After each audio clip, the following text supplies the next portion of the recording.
Pledge of Allegiance. I pledge allegiance to the flag of the United States of America and to the republic for which it stands, one nation, under God, indivisible, with liberty and justice for all. Clerk Beck, could we please get a roll call? Mayor Tapia Vega. Here. Mayor Pro Tem Barnes. Good evening. Councilor Friedland. Here. Councilor Gallegos. Good evening. Councilor Gianola. Here. And Councilor Jensen. Here. Mayor, we have a quorum. Thank you so much. Thank you all for joining us on this special meeting. Thank you all for being here on a Friday night. We are, of course, here to ideally, hopefully, appoint the seventh member of this council and fill the vacancy that was left with the resignation of our former mayor, J.D. Manguet. Now, the only thing I would like to let the public know is we're going to do things a little differently tonight. Whereas regularly the first item of business is public input, we're going to move that back just ever so slightly. So we will start tonight with the 4 candidate interviews, and then we will have public input. So just, again, to reiterate, we will have the opportunity for public input, but it will happen after the candidate interviews. So with that, we will get right into things as to not waste any more I time. have one. I don't know why I have so many. Oh, wait, it's for everybody. I see. It's yours, Lord. Got it. So I could write on it.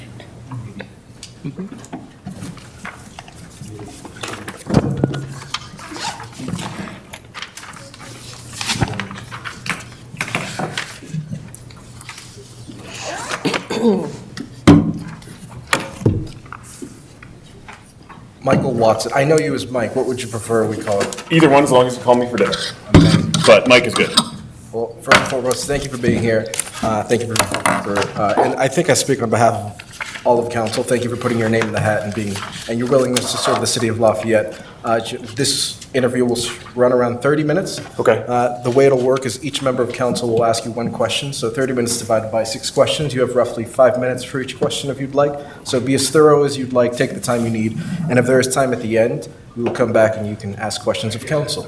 Excellent. Sounds good. Thank you, With sir. that, we'll get started, and I'll go ahead and start us off with the first question. So, in your own words, explain the role of city council in governing the city and describe what qualifications, experiences, or perspectives you bring that make you well-suited to serve as a city council member.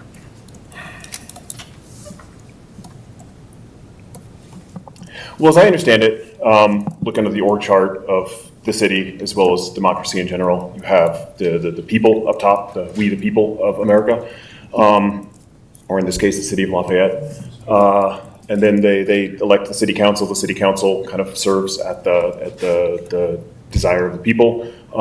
City manager is under that, city staff, and that the city council is responsible for ensuring that, number one, the people have direct oversight over the management of their city, and secondly, to approve all matters related to the code regulations. I mean, anything that kind of requires the budget. They're the stamp of approval to provide the democratic will of the people over the city. As for my qualifications, I don't know that anybody on planet Earth is qualified to be a leader in such a capacity.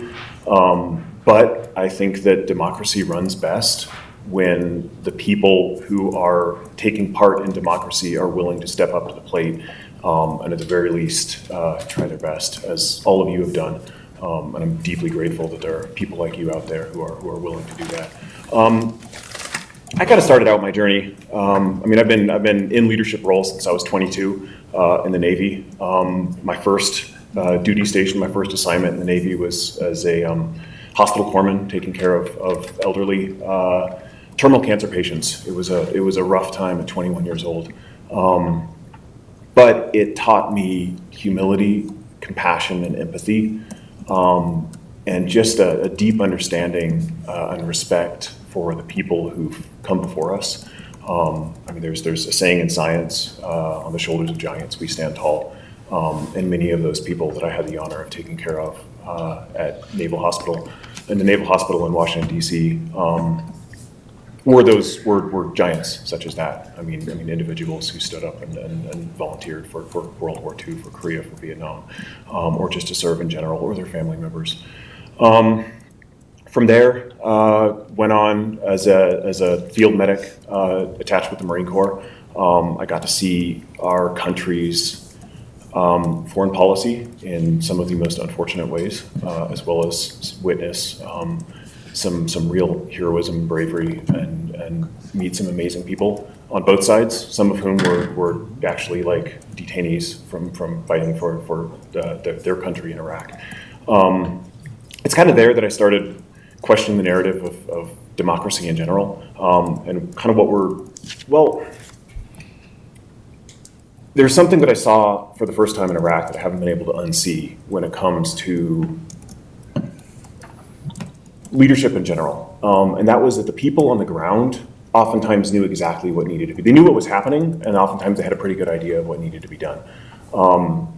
Whereas the more layers you go up in leadership, the less and less that signal, that sort of reality gets permeated up.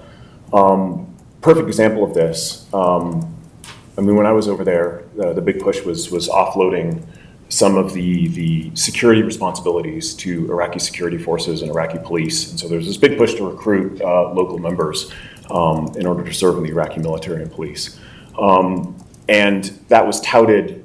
If you read the situation report for Anbar province, they talk about the great success they've had in bringing in individuals. And yet the people on the ground, especially the medics, we'd see detainees coming in who were detained by these security forces, who were strung upside down and had their feet whipped with electrical cables, because we weren't doing the due diligence of making sure that the people that we were recruiting, we were so focused on the objective of just recruiting people that we weren't making sure that those people that we recruited were actually good people.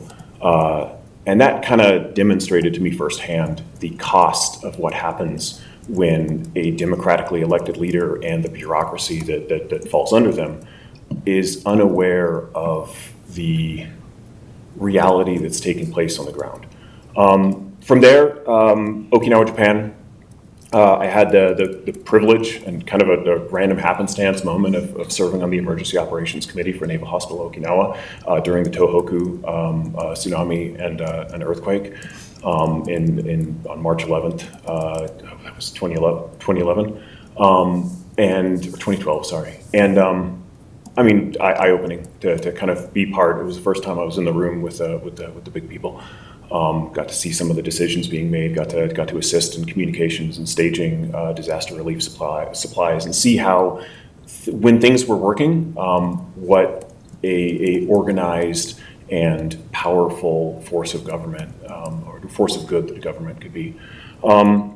After that, I had 2 kids of the way at that point, went into software engineering, master's degree in computer science from CU. Two classes shy at a family emergency and wasn't able to finish it, so I can't really claim the full master's degree. But it's I guess the point is I've been all over, but I've been all over from a ground level perspective. Like, my entire experience is grassroots. I started out at the bottom and I've slowly been working my way up. I arrived in Lafayette 10 years ago, very little money, rented 5 different places in 5 different years for 5 years. Got to see what it's like in Boulder County when you don't have a lot of money, and some of the services that Boulder County offers is really incredible, and some services I think are lacking, and so what qualifies me to be up here, I would point the highest qualification is the 3,100 people who voted for me in the last election, people that I talked to. Now, with that being said, I'm a believer in democracy. And I would like to formally endorse Kyle for this role. He clearly earned a significant majority more votes than I did, and he is an all-around outstanding person. If for some reason the force moves in mysterious ways and he's not able to make it tonight and just gets disqualified, I'm happy to step up to the plate, but I do believe that he's earned it. So thank you. Thank you. And thank you for your service. And thank you for yours as well. I do have the next question. And as for clarification, if this doesn't resonate with you, What does the notion of climate resilience mean to you when considering the city of Lafayette's entire past, the present, and the future? To answer candidly, that strikes me as one of the many buzzwords that politicians throw around to talk about the change that they're not actually doing. I think that climate resilience has an actual meaning, and that is being prepared for, the eventuality of, one of these winters, God willing, we will get rain and snow sometime in the spring, and our water resources will be replenished. But if that doesn't happen, are we in a situation, and you probably know this better than I do, but are we in a situation to thrive for the next year? Or are we going to seriously have to think about tightening our belts and buckling down for a very unpleasant drought?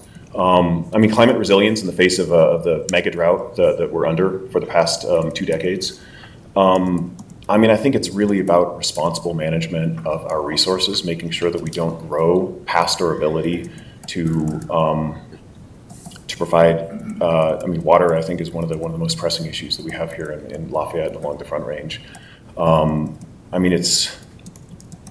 You look at the water resources that we have. Some of those resources, watering lawns is a fantastic example of something that in the middle of a really bad drought, you just stop doing that. California has a great example of like, hey, you can turn off the faucets. You can take shorter showers. What you can't do, if you have a lot of people there, is deprive the people of the water that they need in order to survive. And so that places a really hard limit on how big we can grow and still be responsible about managing our resources. And I hope that there are people such as yourself who are really taking that into account in their governing decisions. Thank you. Thank you. I'm next. Excellent. Question for me is, what is your position on rezoning land in the city to allow for higher density housing? And how would you want to address housing and transit in our new land use code? Transit is one of those interesting things that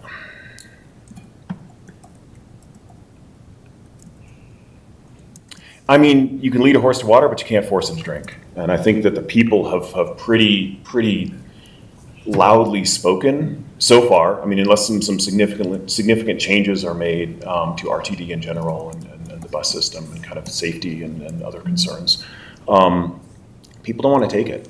And so I know that there's kind of a tendency in positions of leadership, and I've seen this in other communities as well, where instead of incentivizing the correct choice, there's a tendency to de-incentivize, or I guess punish those who are make it more difficult to take automobiles. And the challenge with that is that a lot of the people who, that's fantastic for people who have a pretty flexible work schedule. I can afford to get to work. Nobody's going to yell at me or fire me if I arrive at work 5 minutes late. I can sit in the car with a podcast going, and if traffic's there, I don't really mind.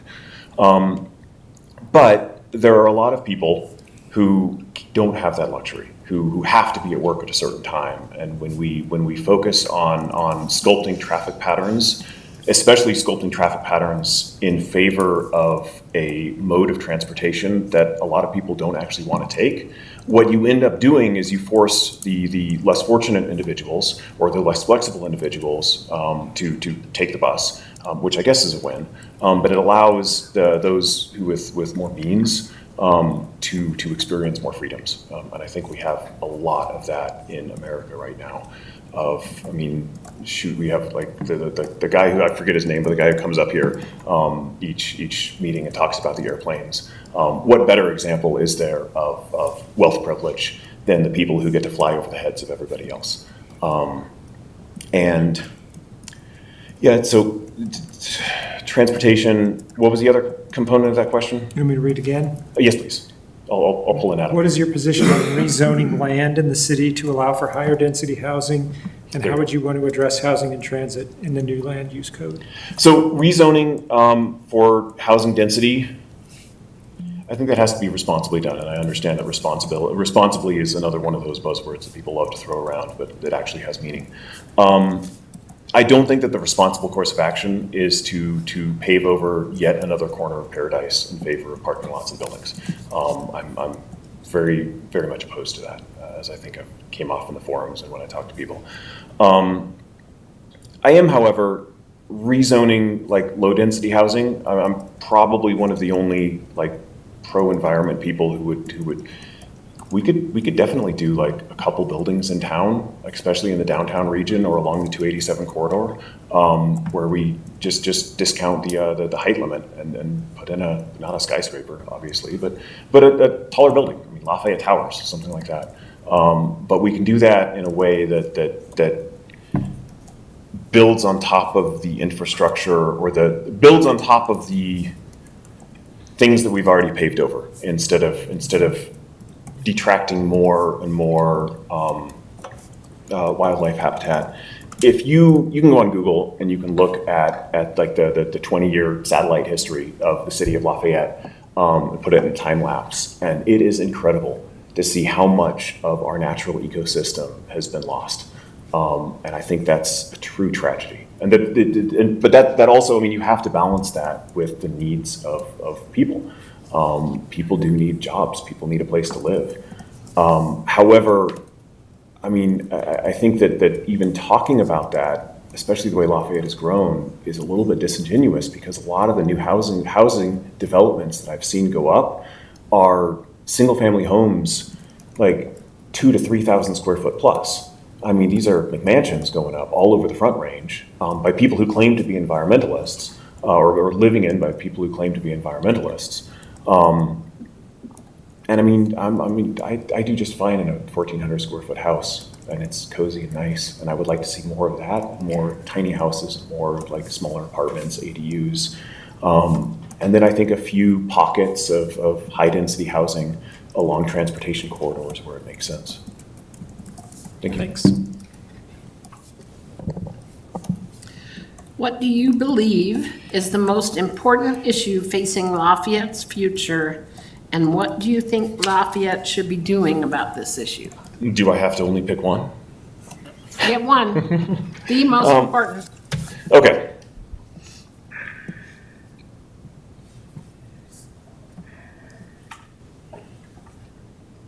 Give me 1 minute to just organize thoughts here. I mean, I already spoke about water. I mean, obviously, there's few things more important to human survival than water. However, that's already been spoken for. On more of an abstract level, I think that the problem facing Lafayette is the problem facing America and probably the world at large right now. And that is a breakdown in not only the trust, but also the functioning of democracy in general. That we are, I mean, I'm not gonna say the sky is falling or anything like that, but we are in bad shape right now. And what's really interesting, I've spent the last 2 years, over the last 2 years, I've done a lot of road trips across America, and I've tried to stop in random little towns and talk to as many people as I can. As well as during the city council run, the opportunity to just knock on random strangers' doors and be like, hey, what are your thoughts on the city? But yeah, the one thing that everybody can agree on, whether they're in the middle of like the MAGA South or in Boulder County or in like the suburbs of Seattle, is that we're really broken right now. And that we're not talking with each other, we're talking past each other. Like each side, I mean, we're focusing on this red versus blue game, instead of coming together and saying like, I disagree with you, you disagree with me. Let's start there and let's identify the points that we disagree on, and let's like focus on the point. Let's figure out what we agree on and start working towards that. And sometimes it's as simple as just, I mean, you go into the deep South and you find some random guy's house with like a "Make America Great Again" flag in his front yard. Trump was right about everything, signs all over the place. You talk to him about the environment, and he'll curse up a storm about environmentalists and everything. But if you talk about like his own backyard and how he or she respects or how they feel about like their natural habitat being paved over or their like ecosystems being destroyed, they get pretty defensive about that. I think that people by their nature, by extension of our birth out of nature,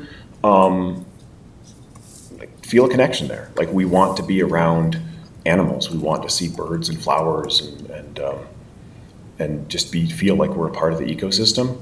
And I mean, I think you actually have, if you ignore the political slogans, if you put aside the political slogans and the way the media and our social media echo chambers and our politicians kind of spin it in words that divide us, there are a lot of people, there is a lot of agreement there about a huge range of issues. And poll after poll shows that, I mean, even something as contentious as gun control, like, most people, right and left, think there should be some pretty common sense measures taken to restrict the ownership of guns or to keep our kids safe in schools.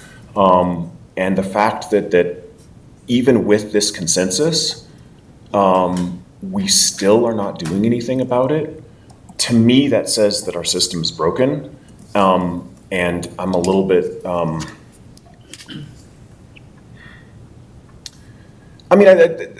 me, I think that it's broken because people profit off of it continuing to be broken. Like, that's kind of my cynical take on it, is that there are individuals in our society, or I'm going to say above our society, who are raking in billions of dollars off of other people's pain and misfortune. And if there is one calling of government, it is that I think we all can agree on. It is to preserve everybody's inalienable rights of life, liberty, and the pursuit of happiness from oppressive governments as well as oppressive capitalists. That was a long-winded question. Short answer, make our democracy work. Talk to your neighbors. All right, next question for you. If you had a family member visiting Lafayette for the first time, which local spots or activities would you take them to and why?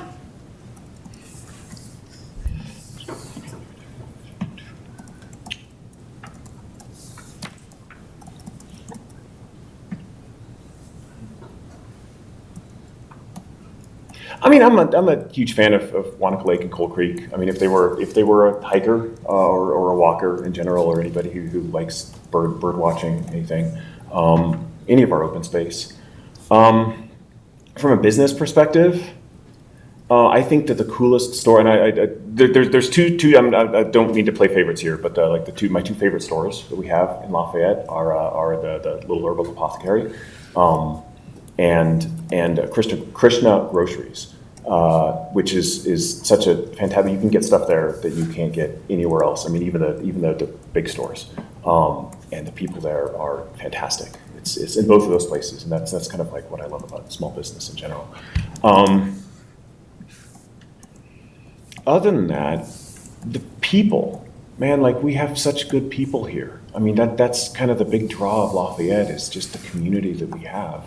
I mean, you walk around town, and especially after knocking on a couple thousand doors, they're amazing. Just the fact that you can walk around Wanaka Lake, or like my family goes running there a lot together. People say hi to each other. People smile. I mean, that would be kind of the thing that I would want to show off more than anything else. Thank you. Final one from me. Excellent. Best to last, right? Well, I don't know. So we've got a lot of strategic plans, the city does. Yes. Right? So not including the comprehensive plan, which plan do you find the most kind of interesting to you? And how do you think these plans generally should inform city council in making decisions? This is going back a little bit in time. This is from 2011, and it interests me. I find it's a fascinating plan to me in a not a good way, and that is the LURA, Lafayette Urban Renewal Authority plan, the plan that's available on the website from 2011. If you are at all familiar with patterns of gentrification, there's a fantastic book by somebody whose name I don't know, named How to Kill a City. And it follows gentrification patterns in New Orleans, San Francisco, Detroit and New York. And what's truly amazing about it is you read through the Lura plan from 2011, and it is a textbook example of a outside consultancy coming in and attempting to gentrify the downtown area. I mean, they have advice on where to put shops and how to like structure. There's one line in there specifically. Says something about it's like the court's talking about the public road corridor and how like it needs to be revamped, and like there's the presence of like empty stores and affordable housing, and that these are kind of blights that need to be like, and the pawn shop and the pawn shop, like empty stores and affordable housing on public road are listed as things that would need to be fixed in order to make Lafayette a more attractive place for business, and that's BS. Like, that's nonsense. Like, our town can have affordable housing in our main drag. Like, why do you need to keep the poor people all off in the dark little corners so we don't have to look at them? I mean, yeah, that's probably my favorite, just because it makes me mad, and sometimes that feels good because it gives you something to like challenge against. I mean, I think, and because we actually have, I think, implemented some of that plan, some of the plans laid out in the Lura plan. And I mean, if you look at, and anytime we talk about small business and kind of developing our small business community here, almost any example that people come up with or anything that we try to, it's all consumptive. It's all shopping and toys and entertainment. And I mean, like, I'm a little bit tired of being entertained. Like, if we have no shortage of entertainment in society, and it's not making anybody any happier. Let's do something real. Like, let's get out and build a park together. Let's paint the Starkey building together. Like, let's build a community that reflects our values instead of what an outside consultancy thinks is the cookie cutter, like, big box version of what a town should look like. And I don't think, I mean, that's not even something that starts in city council or city staff or city government. That's something that neighbors can go together, can come together and build. And just to kind of tout my neighbors on this, I live on South Carroll Avenue, and I've lived in five, this is my sixth house in Lafayette, the other five were rentals. This is the best little community of people. Like, we take care of each other, like, we're out there, like, shoveling snow together when we know all the elderly people on our block, and we're all out there, like, making sure their driveways are clean and that nobody is gonna slip. Like, we know people's vacation schedule, we take care of each other's pets, and we work on gardening projects together. And that's what a city can be. Like, that is what, we could do that, and there's nothing stopping us from doing that on a citywide scale. And I mean, one of the reasons why I wanted to run for city council in the first place was just to bring that sort of mentality, that perspective, to the city council. Like, what can city council do not only to like allow this, to make sure that our code and our regulations are allowing this, but also just to encourage it, to actually, I mean, rather than, like, it would be so cool if city council, like, every couple months, like, you pick a block and do like a city council block party, and you guys all come out and I mean, I understand there are regulations around like how you have to have, it has to be open to everyone and everybody has to be able to hear. You can bring like audio, like shoot with a phone right now. I can get you up on a YouTube channel, on your YouTube channel, and then cast all of this like live and like get people engaged, like get people out of their houses, get people engaged in the management of their city. And I mean, get like hear the little stuff, the sort of stuff that people notice in their neighborhood that is not important enough for them to take time off on a Tuesday night in order to come in here and work through all of their stage fright jitters in order to come up in front of council and talk to you about. I mean, there's like a couple of 2x4s missing on the bridge on Emma Street, going over there, like right on the bike lane that goes up in the north bike lane going across the bridge. There's a couple 2x4s missing between and it's just one of the guys who lived in that area when I was knocking on his door. He was like, it's been there for years and nobody's fixed it. Another guy was like, there's these weeds that grow in this little island there. You have to like hassle, I have to call the city staff like 3 times in order to get it taken care of. If you guys were like out in the community and you set up like a solo stove, a little campfire in the middle of the road and have a cookout or something, like people could come directly to you and be like, hey, there's this pothole here that's never fixed. And you'd be like, okay, I'll talk to city staff about that. I think that would just be a fantastic idea. and just community building in general. I don't know if I answered your question, but it was a good question nonetheless. Thank you. Good answer. Thank you, Michael. We want to be respectful all the time, so unfortunately, we Oh, are out of gosh. time. Sorry about that. Appreciate your time, though. Excellent. Thank you very much. Thank you. Up next, we will have Rob Glenn.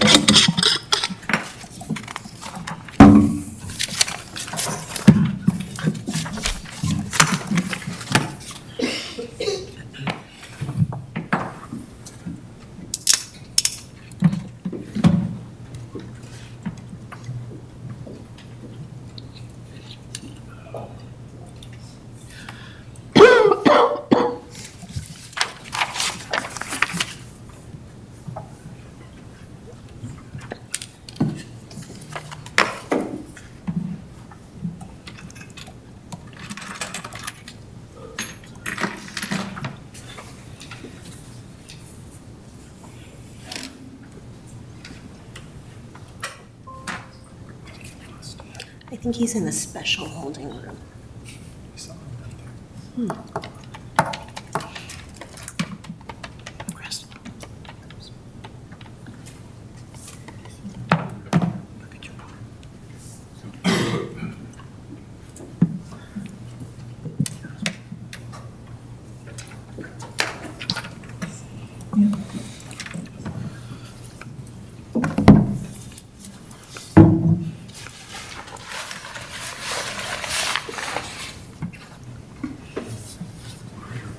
Hey, Rob, how's it going?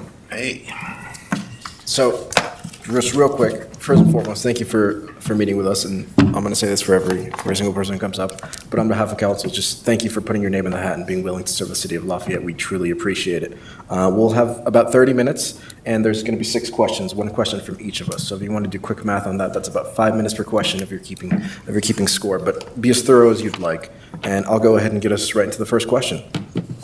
In your own words, explain the role of city council in governing the city and describe what qualifications, experiences, or perspectives you bring that make you well-suited to serve as a city council member. writing it down. So role of city council, I heard what was, and then there's an in-between, and then there was qualifications. What else you said? In your own words, explain the role of city council in governing the city and describe what qualifications, experiences, or perspectives you bring that make you well-suited to serve as a city council member.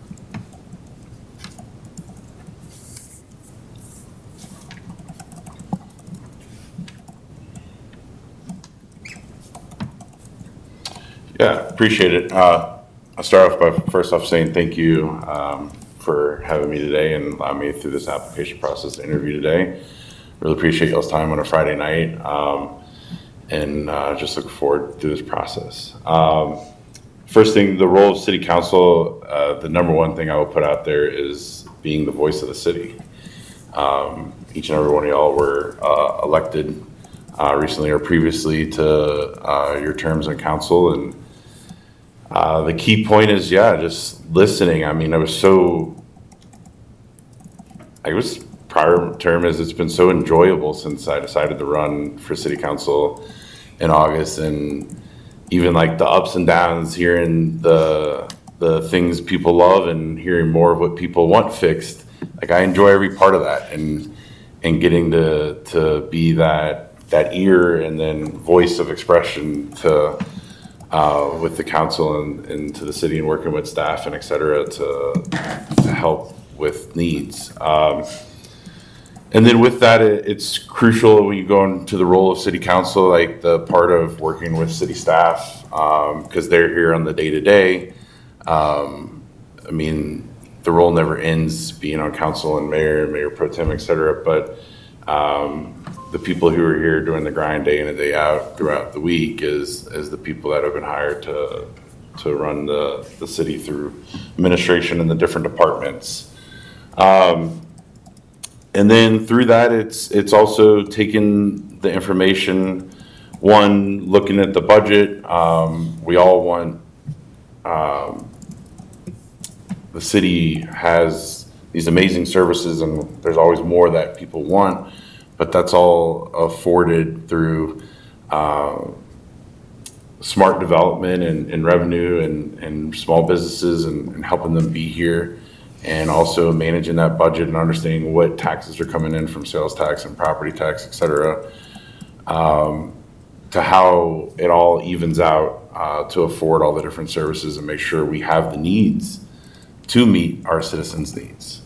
Qualifications and perspectives around where I feel on that is, you've all had an opportunity to look at my resume, but I was in operations, corporately and franchise, in the oil change industry for over 12 to 15 years. I started with them actually as a technician changing oil in high school, and had that opportunity of being in a company and getting to work my way up. And my final title in the company was regional manager, but I had the opportunity to bring in a brand that I loved so much to Colorado at the time when I was in that industry. And knowing directly on that franchise side, going from corporate to franchise, that development piece and what it took. At that time, I was director of ops when that, and I'm relating all this because it circles back to, I mean, we had procurement, we had budgets, we had everything you could think of, and the manageability of understanding those P&Ls and being smart with it. Something I always relate in that world was, in the corporate world, you always had individuals that the first thing wanted to do is always cut the lower end of a budget, the P&L and the labor. But I was always, sales don't happen and growth doesn't happen without that labor to achieve success. So I throw all that together because I think y'all have a major part of approving the budget every year, which y'all just did a lot of work in the last several months for people who were on council. And understanding that. And then I also understand what it takes to open up a business in Colorado. And we did that in a tougher time than ever. I did that during COVID. And having employees, hiring, finding the procurement of the items we needed and the struggles. So there's a perspective that isn't, it's a different field than everybody is currently represented on council. And I think that is something to take into consideration.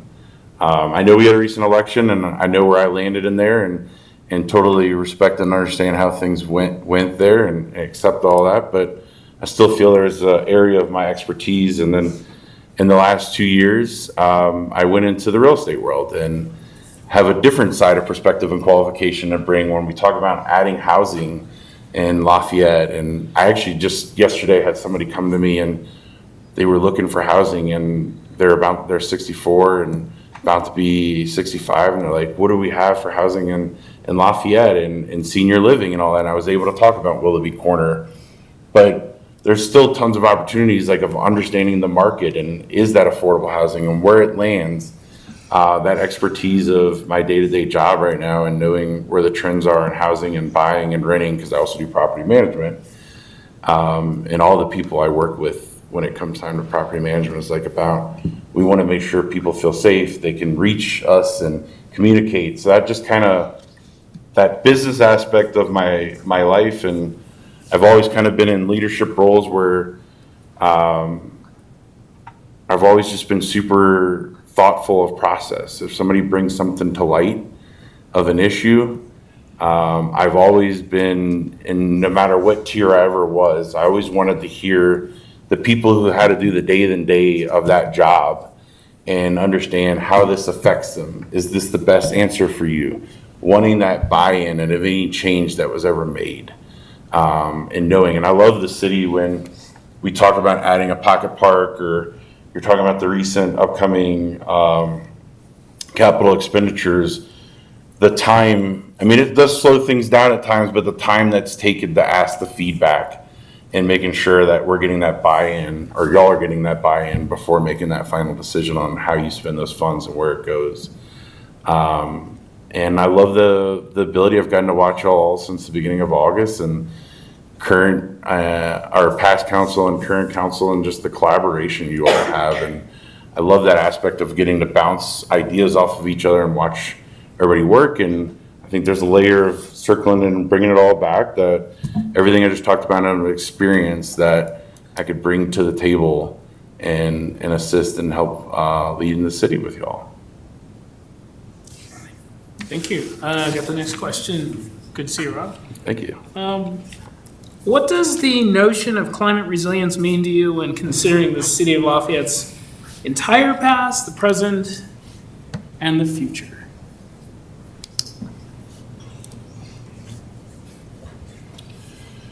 Notion of climate resilience, what was the other word after that? What does that mean to you when considering the city of Lafayette's past, present, and future? Past, present, future, notion of climate resilience. I mean, it's super crucial. I mean, we've been going through it. I'll reference, you brought up the other night about, I mean, one, there's the biggest winter activity in Colorado, and skiing is practically, it's existent, but it's not great.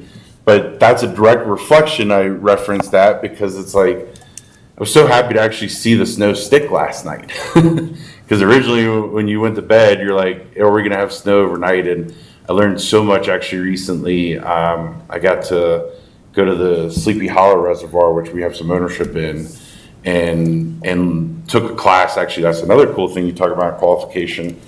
One of the CE, I need 24 hours of CE every 3 years, and one of them was on water law.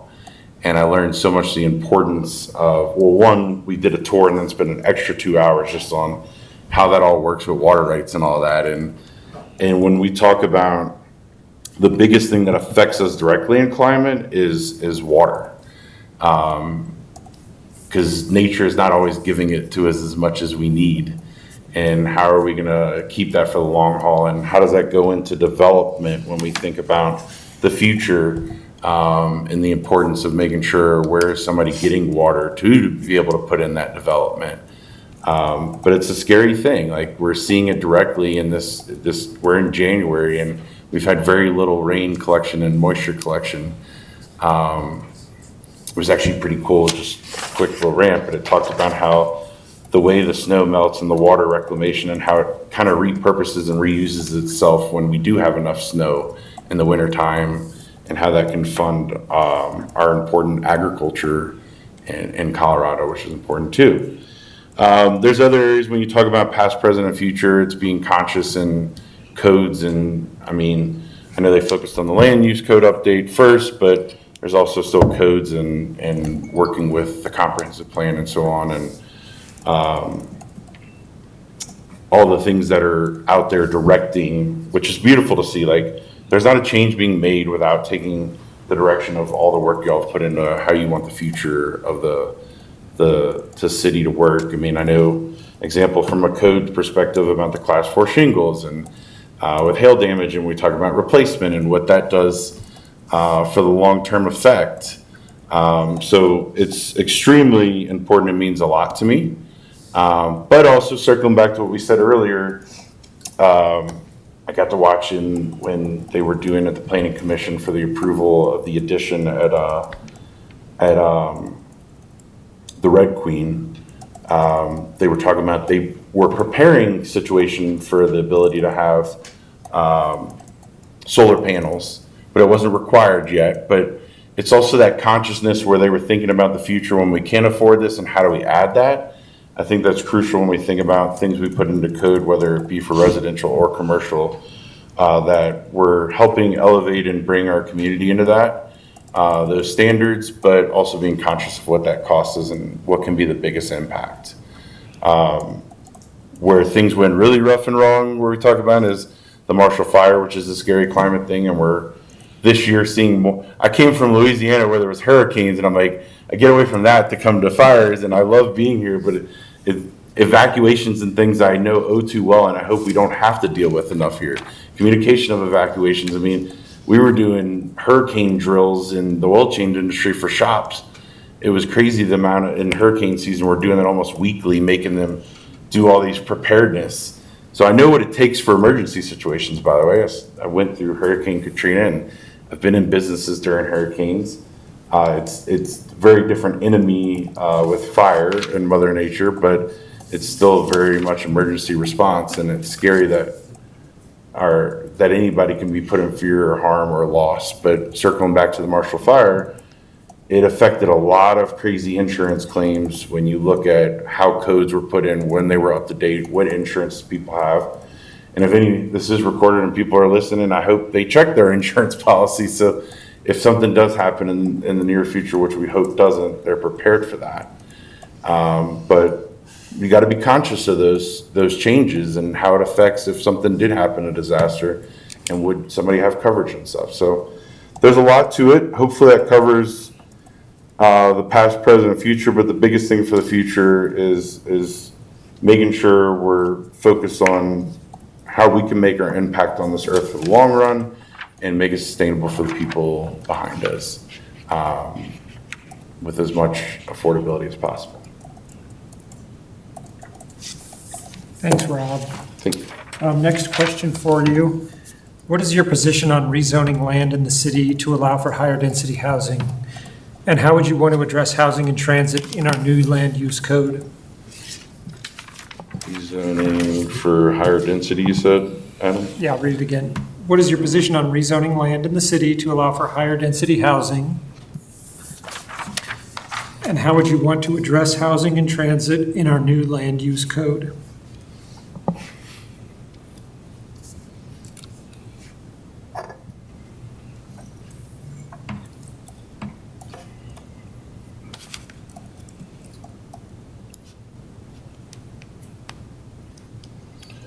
Well, one, I look forward to the workshop update you'll have at the end of this month, whether I am on council or not. I look forward to attending that because I've gotten to, during my time, got to go to a lot of different activities around the land use code update.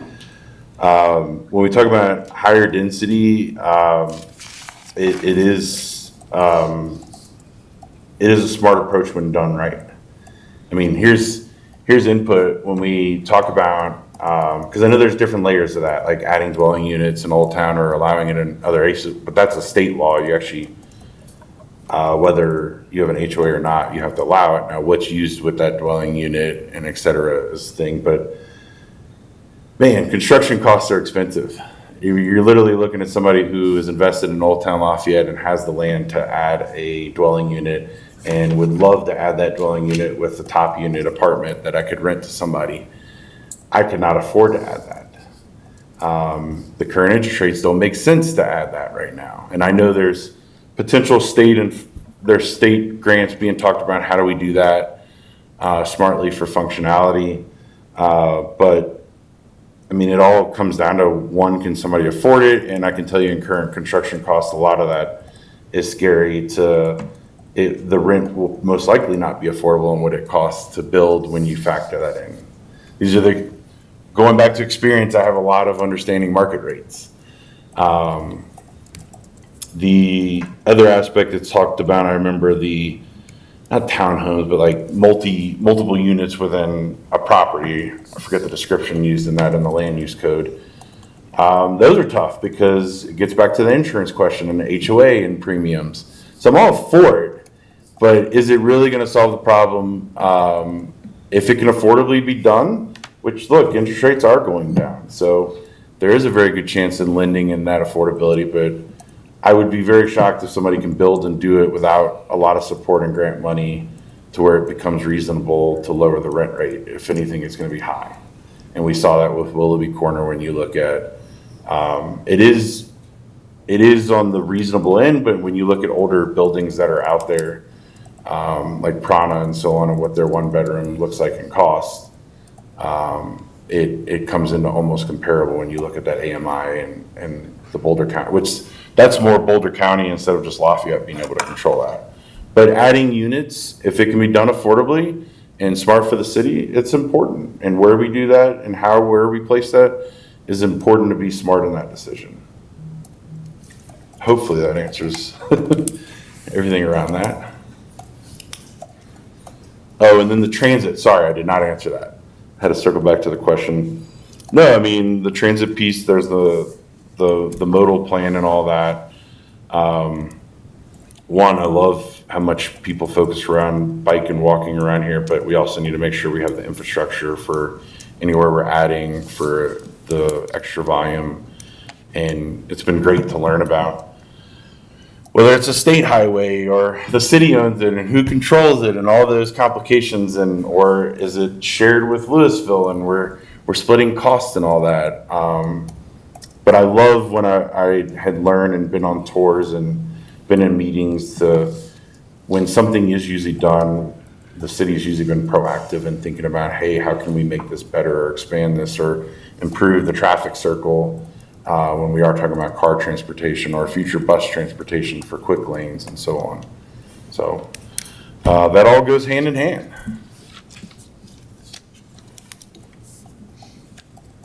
It's nice to see you, Rob. My question is, what do you believe is the most important issue facing Lafayette's future? And what do you think Lafayette should be doing about this issue?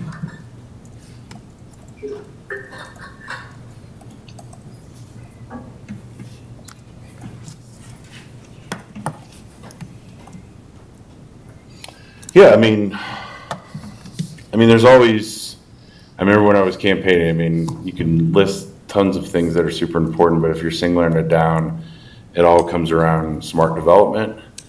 And through there's layers. We talked about water. How are we going to get water to do that? Where are we going to place it?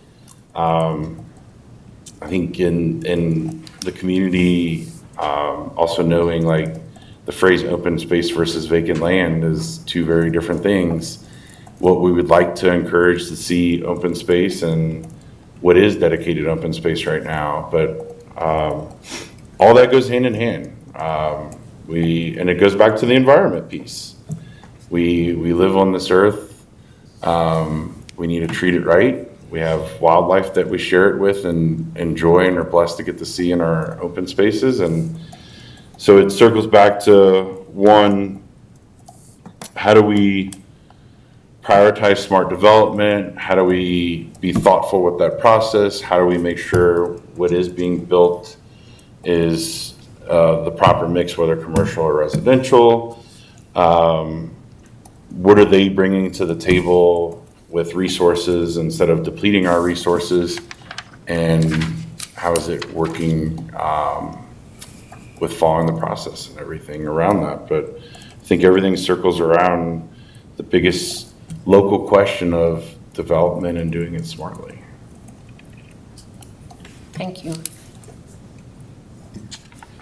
Ready for the next one? Hit me with it. If you had a family member visiting Lafayette for the first time, which local spots or activities would you take them to and why? Family member, local spots, activities. Man, my follow-up is it in one day or not? Because I know the things I do already do. I mean, so one of the coolest things about when I moved here and I purchased in Old Town, I love the ability actually, when circling back to some of the other things you talked about, or questions I got hit and how I answered them. The beautiful thing about Old Town at the time when I was here and I was not in real estate, and my schedule was very different. I worked pretty crazy hours back then, and now I have a lot more flexibility in a good way. It was a good change, but I was gone and traveling, sometimes flying to different states and et cetera. And the thing I looked forward to the most was I could get home on the weekend, park my car, and walk to so many things or bike, et cetera, and not have to turn that car on again and travel because there was so much traveling at that time. So it's usually, I give this great walking tour. Now I always do the drive down public, and especially this time of year with the lights and the snow, but I live off of Cannon, so I usually prefer to walk down Cannon and start going north. And in there, there's the nature side of the tour, because I love that I can walk to Rossum open space without having to get in, walk through crazy traffic or anything. It's just a crossover baseline. But there's the Rotham, and the prairie dogs is always a fun thing when they come out. I rarely don't get stuck not getting to see the prairie dogs. And then you got a great view of the Indian Peaks in that area. I usually make a stop on the way back to Jaime Day and grab a beer at Odd 13. So throw that in there if they're legal to drink. I love a good meal. Man, when my house, we were moving in, we had some different painting and stuff, and that first kind of like month as we were working on it, we didn't really have our kitchen set up, and we had dinner weekly at Teocalli. Enjoyed sitting at the bar with my wife, but I've always had a meal there. The Dama Maria is my drink there, by the way. I'll even throw that out there. The rum with the passion fruit. Great carne asada. Talk about a good spin. $23 for an 8-ounce carne asada that you can easily split and have a queso fundido. And then you got in there, if timing's right, you can go to Stam and get a little gelato action or some chocolate. And then you can finish up, depending on like if you're with adults or not, Foxglove open up or somewhere else. And yeah, if we're in town and want to go watch a Saints game, we're going to Dillinger's. I mean, there's always fun places to dine, eat, walk, hike. And then I enjoy talking about the most gorgeous view on a pickleball court is literally at Wanaka Lake in Lafayette. You got the lake on one side and the Indian Peaks on the other side. So take them out there too. There's so many things that's within this city that you don't have to leave Lafayette to acquire. In New Orleans, we call it making groceries. When you go to the grocery store, you're gathering. Like you can do all these gatherings and not have to leave the town limits, the city limits to achieve a good time. Councilor Ferdinand, before you ask this question, I just want to flag, there's only about 3 minutes left, so just one more question. All right. I thought you weren't going to hit pickleball for a second in that answer, and then you got there though, which was good. Yeah, I was going to be surprised. Okay, so for the final question here, I'll make it a little shorter. So we've got a lot of strategic plans, right? Not including the comp plan. Which plan do you find the most interesting?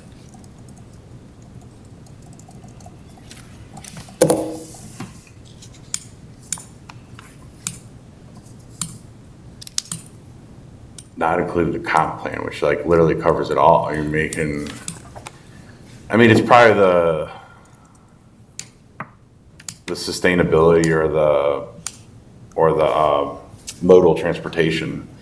I mean, man, they all kind of go hand in hand and just smart decisions for the future of the city. I don't know if I have a love for any of them, but I mean, we've tapped on so much of it in the other questions, and I don't know if there's just one that can be picked from a strategic plan. I think the biggest thing I'll just add is like, there's not been a time I haven't been to a planning commission or city council where those plans are not being thought about and addressed when something's being done.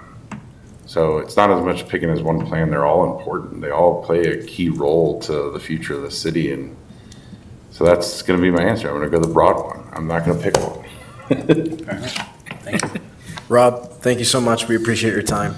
I really appreciate y'all's time. Thank you all so much. You did, Rob.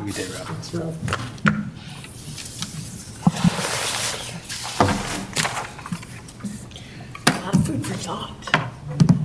That's right. I'm hearing a lot of things that I'm taking notes about. Yeah.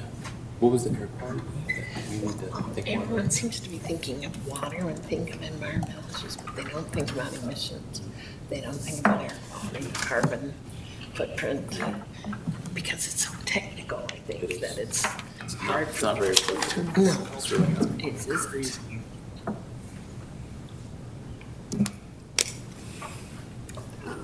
What? I need to run a spell check. It's not helping. You're asking me, I'm new to this system, I don't know.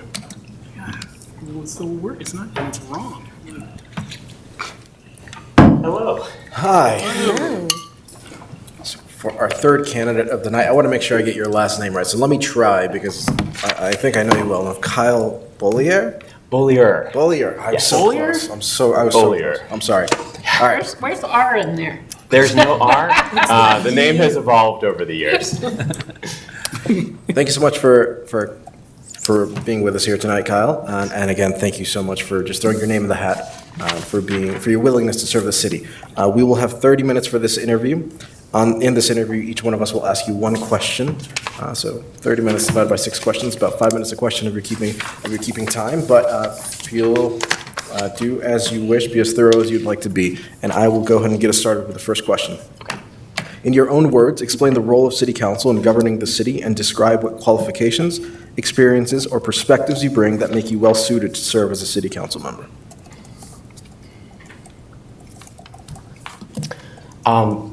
Thank you so much for having me. It's a privilege to be here. The role of city council, as I understand it, is, I'm going to hit with my favorite, it's three main parts. First, there's the legislative component, right? We have a unique structure here in Lafayette, right? We don't have a strong mayor. We have a very strong mayor, but we don't have a strong mayor, right? We have a city manager. So the quasi-judicial component of the city council is key, the legislative aspect, but really Lafayette City Council is the voice of the people, right? To advocate, to empower, to serve as the interlocutors between the citizens and people of Lafayette and the city staff, the excellent city staff that make up the government. So I think it's really important for problems and issues to go through up the council, but also for the council to message out into the community so that the community recognizes that they're heard. I will pause to note that this feels like a court-martial tribunal, but I'm thrilled to be looking at you, so I'm just going to orbit my head back and forth. I see the camera. Hey, Dad. Hey, Frankie. But I'm just really trying to wrap my mind around the fact that, like, the city council for a large, small town has such a tremendous amount of responsibility for, I know, a tremendous amount of pay, and there's limited hours. So I think the role of the city council also is very much prioritizing, right? What do you work on in a key given moment? There's a lot of economic, social, political, environmental shocks going on right now. And of course, a bi-weekly meeting is difficult. There's many different boards and commissions that I know the city council liaises with. So there's a lot of different roles, and I think also a lot of different hats that you wear as city council. Pivoting to my experience and qualifications, I don't want to bore you with the resume because I know you have it in front of you, but I do want to hit a few key things that I think are particularly relevant. With nearly 2 decades of experience in and around the federal government, I have a lot of understanding of different stakeholders' perspectives. And I think folks sometimes err when they come into government and they think, well, I'll just get the right approach, the right policy, and I'll just kind of convince other people of my rightness. And I've never seen that work, to include in the present political moment. So I think really being able to coalition with others to understand that different stakeholders have valid points of view, whether we agree with them or not, and trying to build coalitions to compromise.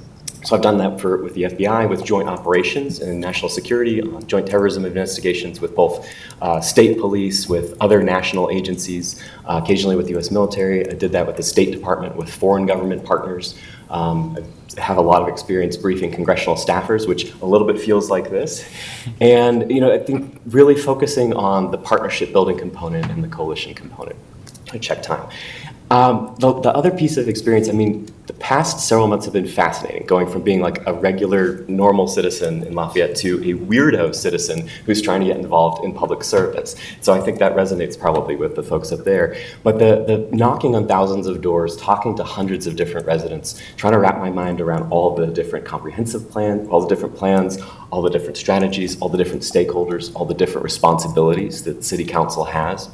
The duties. I imagine that your email inboxes are quite a bit more full of what you're doing wrong rather than kudos for what you're doing right. And so an element too that I have is a rather thick skin, which I think is really important to being in public service, which I've spent most of my career in public service. I've been yelled at by General Stanley McChrystal. So getting an email from someone who's upset that I didn't vote a certain way, like, that's okay, he invaded Afghanistan. So I really think about like, how do you bring the personality component, the professional experience component, and then also a great deal of humility. As of the past 4 months, I've tried to get smart on a lot of key issues facing Lafayette, but I know that makes me just sort of a lay expert, but nowhere near the level of experience and involvement that many of y'all have. And so recognizing I have a good bit of catching up to do, but also showing up and similar to Mayor Tapia Vega, once you're appointed, you're a full member of council. So I wouldn't look at this as an apprenticeship, but like I will hit the ground running. Thank you. Thank you, and good to see you again. Good to see you. Borlier? Bow, like a bow and arrow. Yes. Lee, like the defeated Confederate general. And like you're umming. Okay. Bollier. It's going to take me a while. So That's okay. That's okay. Mr. Bollier. Sure. Perfect. What does the notion of climate resilience mean to you when considering the city of Lafayette's entire past, the present, and the future? Entire past. That's fascinating. And let me know if you need clarification what that means. No, I appreciate it. So today's Friday. It's staggering that we're having this conversation less than 5 days from the most recent wildfire, right? I think in Mayhofer open space. So I think at least one person here was supposed to evacuate from the fire zone. So the notion of climate resilience is really front and center. For me, I was on a bus as the wildfire approached the Marshall wildfire. I think I'm not particularly interested in relitigating the past of like where we got things wrong in climate resilience previously. And I think some of the comprehensive plan and our climate and sustainability plans, I think, go into that in some detail. But I think for the present moment, it's really key for us to recognize with very clear vision what's going on in our climate, in our weather patterns, the fact that fire season no longer just includes the summer, but now apparently includes the middle of winter and likely it might be 24/7. I think we were talking about how our trees are budding in mid-January and what a threat that is. So I think taking a step back and really redesigning everything we do for improved climate resilience is crucial. And so I know right now I got this in the mail today, which is about modernizing the land use code here in Lafayette. So I think the land use code is probably one of the most important things that we'll be doing as a city, which will have effects and impacts for decades to come. I also think that although the present federal government is very anti-electric vehicles, I think we'll get that right in the not too distant future and begin to move the vehicle fleet from combustion engines, which of course drives further climate change. But I think really investing in climate resilience in our buildings and our land use and our water security.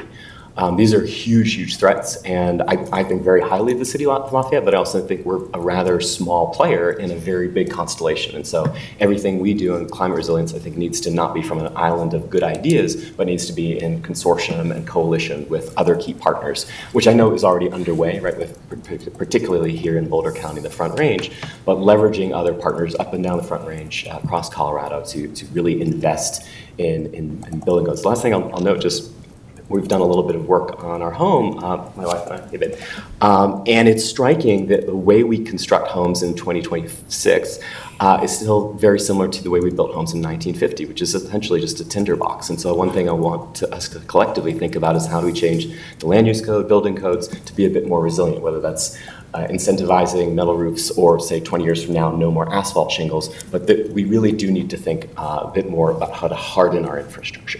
Thank you. Thank you.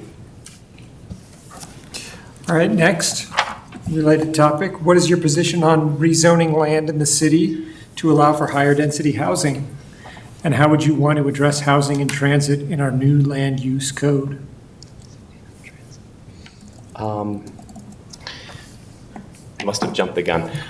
So in terms of rezoning, I guess philosophically, and I really enjoyed talking about this during the campaign, my kind of philosophical bias is to have a bit more housing density here so that we can preserve the open space and natural spaces there. I think it's a really common myth that sort of 1,000 families living in 1,000 single-family detached homes with little yards is more environmentally sustainable than packing 1,000 families in a denser community, which is astronomically more sustainable. Granted, people should live where they want to live, but I do think really prioritizing greater density in targeted places where it makes sense to do so is really important. I know that everyone, myself included, has some feelings about, hey, if you put a 6-story building right next to my house, how will that change my quality of life? So I'm very empathetic to that. But I do think we need to, and again, I'm not an urban planner, but I know we have excellent urban planning staff here in the city, and then of course we can hire additional expertise as needed. But I do think it's really important for us to identify key locations to build up and build out. We talk about South Public Road as an area that could benefit from increased infrastructure investment, as well as some of the vacant properties. But I don't think that then, by investing there and growing the housing density, I think we have a flip side of like, oh, we can protect these natural areas so that we can really encourage Lafayette's biomes to remain as beautiful as they are. On the housing and transit piece, again, unfortunately not lacking urban planning or transit expertise, I'll just talk sort of philosophically. I think the three main things are, one, I really want us to build for the future because, again, I do believe that electric vehicles we're going to get that right in the near future, hopefully near midterm future. So I think building the infrastructure so that as they arrive, folks are able to use them and access them. Increased investment in buses. I was up in Longmont recently, and I understand you can take a rapid bus from downtown Longmont to downtown Boulder very quickly. I know we have some buses that go back and forth on South Boulder and Baseline, but I think we could probably invest a little bit more to get folks where they need to be. Certainly a bus to Red Rocks would make everyone here very happy. And then I know that this came up constantly in the campaign, the concern over e-bikes, particularly children on e-bikes. So I think we really need to get that right. I'm terrified in the not distant future, a serious incident occurring here in Lafayette, constantly seeing kids biking around at high speed, not helmets, no lights, wearing black at night. We're looking at a disaster. So we really need to be very forward leaning on that. And then I think the third thing, just I mentioned earlier about housing and revising our construction code, so I won't reiterate that. But I think the third thing on transit is, congestion pricing, I know makes a lot of sense for a place like New York City, but I wonder, are there different methods of congestion pricing that we could explore in the near, mid, and long term, since hundreds of thousands of cars pass through Lafayette every week? That contributes to air pollution here, that degrades our roads, not just the roads that CDOT manages, but also Lafayette's roads. So are there some different creative options that we can pursue that aren't going to make folks feel like we're coming down on them, but are able to maybe make folks prioritize do I need to take 6 trips today with my car? Thank you. Thank you. My question is, of all the issues there are, what do you think is the most important issue facing Lafayette's future? And what do you think Lafayette should be doing about this issue?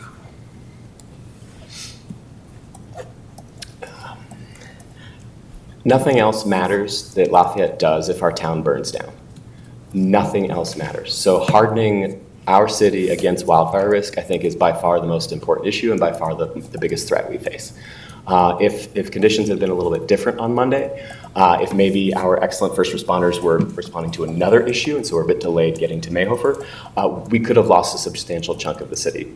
Candidate Mike Watson during the campaign forum had an excellent point about he's like, I'm not an alarmist, but look at this. And he was right. And I think sometimes when you talk about the threat we face from wildfire these days, you sound like a crazy person, but it's true. This is a serious, serious risk. So I think there's a few things I think we could do. There's the hardening our infrastructure. I think there's increased investment. I've heard that the fire department could benefit from a bit more resources, both for personnel and then an additional engine.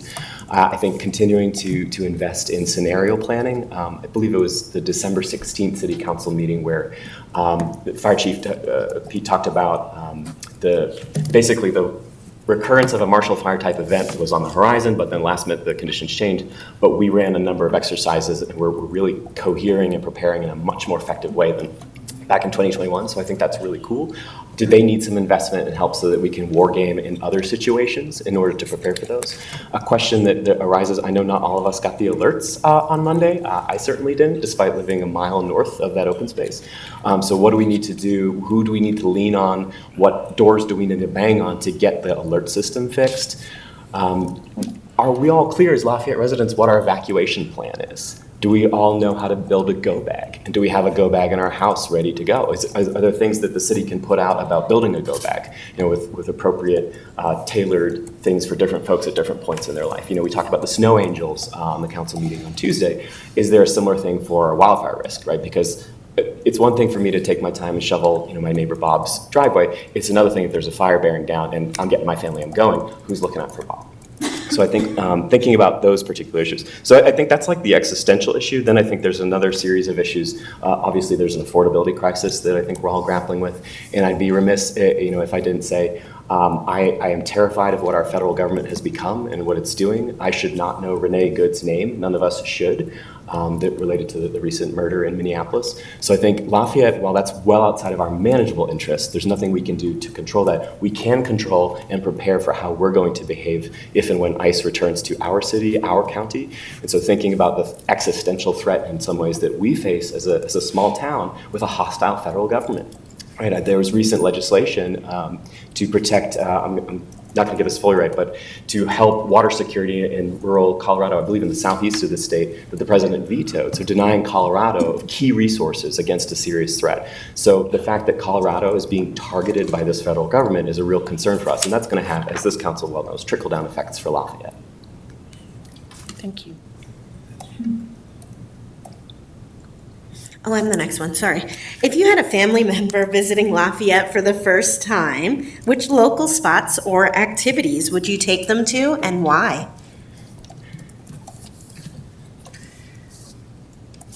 Thank you, Councilor Gallegos.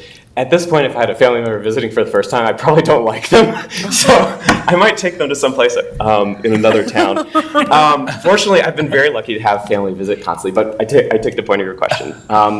We are so privileged to live in such a phenomenal city with amazing local businesses, beautiful local habitat, and so whenever friends, family visit my wife and I, we don't just sort of make a beeline for the mountains. We really like walk up and down public road. We spend a lot of time with them at Wanaka. We walk our dog constantly. We go to the dog park. But I'll hit a few favorites with apologies to the others since it's top of mind. Community Supper Club, I should buy stock there because I love going to that amazing, amazing place. They hosted a very small dinner when we got married a few years ago for us, and we had a lovely time. Odd 13 is just such a great brewery. I love the vibe. I love taking folks there to just kind of hang out. No matter like what day of the week, there's always like good energy there. They're so welcoming to folks of all different shapes and sizes. If they're coming in the summer, I think the farmers market, we have one of the best farmers markets I've ever been to, and I think that's just a real point of pride. I've only been in Lafayette for 3.5 years, but I understand we used to have a farmers market, but that predates me. But I think this farmers market has really knocked this farmers market has been amazing, and I think just really encouraging that. Other sort of festivals, our Art Nights Out, I think Councilor Janola is very familiar with those. I think there's a lot of just vibrancy here, right? Just vibrancy. Lafayette Day is coming up very soon, so I think it depends on what time of year where we go. We got 3-4 inches of snow this morning, so if the folks like to cross-country ski, like we've done that around Wanaka a couple times, that's a lot of fun. Other key local spots, Liquid Mechanics. Candidate Rob Glenn and I do the Run Club, the Thursday Run Club that rotates around Lafayette Brewery. So rest in peace, Cinea's Brewing. That was a real hit. But we go to Liquid Mechanics, Cellar West, Odd 13, Wanaka Lake. Yeah, I'll stop there. But there's just so many great things to take people to. Yeah. Thank you. We've got the last one. Good to see you. I'm flying through. I'm sorry, I'm going too fast. No, you're doing great. Keep going. Okay, so we have a few different strategic plans that we've adopted fairly recently and not so recently too. So not including the comp plan, which plan do you find the most interesting? And how do you think these plans generally, the strategic plans, should inform city council in making decisions? I love this question. I'm embarrassed by my answer because it's the wildlife plan. I'm an obsessive amateur wildlife photographer, bless you. And the fact that we have bald eagles and bobcats in Lafayette, I didn't know that when we moved here. But my wife and I were looking for a place in the region, and we zeroed in Lafayette for all the amazing reasons folks know, but I didn't know that there were bobcats and bald eagles here. And so, being able to learn about the environment here, and that's part of just selfishly why I really want to protect our natural ecosystem. But I think the wildlife plan is so useful because of the detail. Why does a city this small have a wildlife plan? And I think we're in the Front Range Fans, which is a very unique ecosystem. We have riparian habitat along Coal Creek. We have a lot of invasive flora and fauna, right? Coyote have outcompeted foxes. And so the wildlife plan lays out in a way that I think is quite digestible for both someone who's a nerd on the subject, but also for a lay audience, all the different opportunities, but also how you can safeguard and enjoy wildlife safely, right? So if you see a coyote den, don't approach it. So that's my favorite, Councilor Friedland. How they should inform. I look at one of the issues I think for a regular citizen engaging with the plans is we have something like a dozen plans, right? There's the comprehensive plan, there's the comp plan, and then there's a whole bunch of others. And it wasn't clear to me how they nested together. I had to spend sort of a lot of time figuring out because they're published over the course of the years, and I understand the land use code is trying to operationalize a lot of the guidance from the comp plan. Of course, a lot in the world was very different in 2021, but that makes sense to me. But how they nest together and how they fit, I think that's something that we could collectively work on, that you could collectively work on. But in terms of how they should guide, I don't approach public service like I'm going to show up here and it's my way or the highway, or this is our way or the highway. We're going to ignore the work that's been done, right? Hundreds of thousands of man hours went into developing these plans over decades in order to inform and shape the city for decades to come. So there's a great deal of thought and energy and expertise that went into them. So I think striking a healthy balance between we shouldn't be straitjacketed by those plans, but nor should we just kind of willy-nilly wing it. And so finding that balance, I think that really comes back to one of the core components, which For the first question, Mayor Tapia Vega on the role of city council is like exercising the best judgment you can. And like, you're gonna get it wrong at times, and people are gonna let you know. But I think that with the strategic plans, finding that balance, having some kind of an umbrella, how you architect and understand how they fit together and then guide decision-making. And so something I really enjoyed in some of the different city council meetings I've been to is when someone says, hey, this particular decision hangs under this particular plan. So that plan is shaping some of my thought. At the same time, folks should bring their own experience talking to constituents and citizens and have those kind of inform and shape one another. Which brings me to a point that I did want to raise, that one of the things that I really love about having attended City Council for the past few months is like how engaged a lot of Lafayette residents are, to include their expertise on the comprehensive plan, on other things. But a deficit, if you will permit me, that I think that we in Lafayette have is it does seem to be the same crew of expert, really engaged, wonderful local Lafayette residents, and I'm privileged to have gotten to know some of them. But I do think there's maybe an issue if we have sort of like the usual suspects, if you will. And so a question that I would kind of pose to council is what can the city, what can we collectively do differently to sort of change that dynamic, maybe get out in the world, understand logistically that's a bit difficult. So I don't want to make our clerk's job harder than it already is. But I do think finding a way to kind of get out and then recruit and bring folks in to sort of say, hey, have you ever taken a look at this plan? Does this resonate? Does this make sense to you? Because I think the city's done a really good job with the plans, developing them, but also making them available in many of them in Spanish, and kind of like pushing out that expertise. I'll go ahead and stop there. Thanks, Councilman. Thank you so much, Kyle. We have some time left, so if you have any questions for council, this is your chance. I did not manage my time. I'll apologize. I guess I have two questions. The first is, as we enter 2026, which already like looks like it's going to be a fascinating year, how do you balance all the excitement that I think council has? I mean, I enjoyed the presentation from the team the other day about the capital projects and like all that funding coming online in the not distant future. How do you balance that kind of excitement with some of the trepidation and concern with what's going on nationally, with what's going on hyper locally with fires? Just how do you do your jobs? How do you balance? I can't wait to push this forward with, man, this is punching me in the mouth. Like, how do you manage that?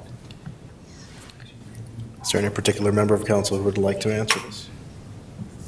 Do you want to do that? I'm happy to do it. Please. So the way I handle it, and I will only speak for myself, is I try to gauge what our constituents, what the residents are saying. So it's one of my favorite things to do, which is engage with people and go talk to people. We can talk about the campaign, of course, where everyone hit thousands of doors, but the reality is that once you're an elected official, once you're up here, you should be doing the same thing. So there's a lot of different things. You talk about the excitement, you talk about all the things that are coming forward, and of course, as a council, we're likely excited about the projects and the ideas that we're going to bring to this council. We're ideally going to, if all works out, right, if we're going to bring to the city.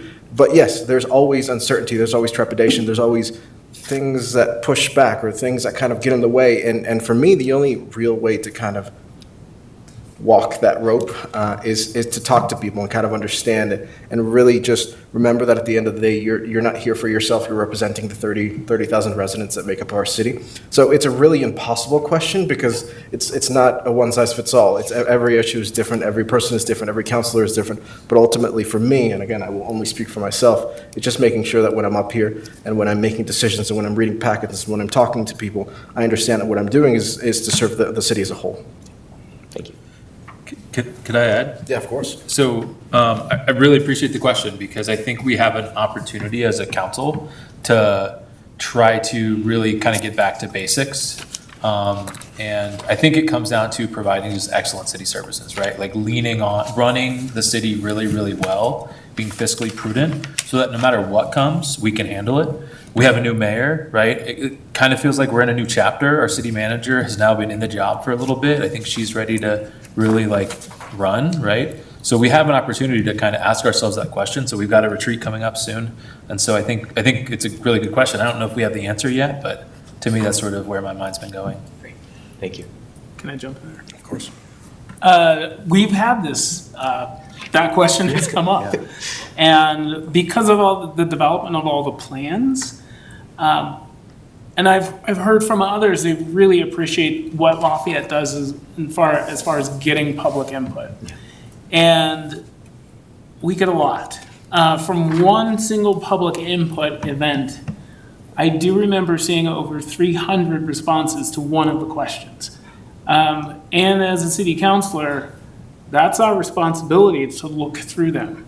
Because invariably you're gonna find out of that 300, 5 of them that you never would have thought of that were very important. So that's where the sleepless nights come in, not sleepless, but there's some long hours because the public, that's one of the great things about the city is people will provide the input if you give them the opportunity. And we do it not just online, but we do it at events. We do it when we're running into somebody somewhere and they want to talk to us. And it's critical to try and do some pattern recognition, and that requires us all to talk to each other as well. Like, somebody mentions this thing I've never heard of before, and it's like, oh yeah, someone else, a different person mentioned that same thing. So that's part of the collaboration piece, is that we have to see all that public input, and then amongst us, we have to talk about what bubbled up and what surfaced. And there will be things that we didn't see coming that we didn't have any idea were a problem or an issue, and we've had to put the brakes on before and say, oh, let's tap the brakes and see what the city manager was like. What are we going to do about this bit and piece? So there's no way you would have known that. There's no way anybody really knows that, but that's what's going on. And I just want to let the public know we do look at all those comments, and it's a lot. We have 3 minutes left, and I think you said you had one more question, so go for it. Can we change the city's brand? Because I just don't love this. And I'm wondering what you think, what y'all think. Like, do you think that the sales shades are fit for purpose in 2026? So I personally love this logo. I have a lot of things in my house with the former logo because my husband grew up working for the rec center. So my house has a bunch of old logo stuff. If anyone wants any, let me know. I'd be happy to share.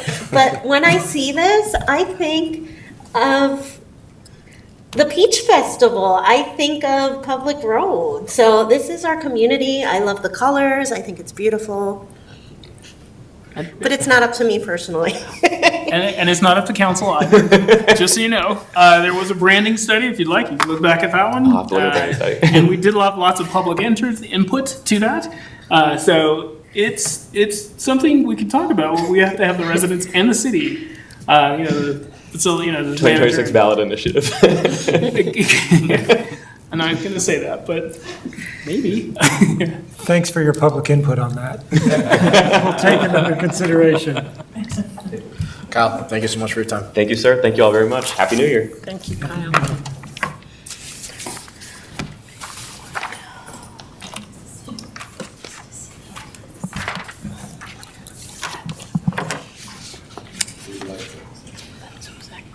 On the table, a microphone or a recorder?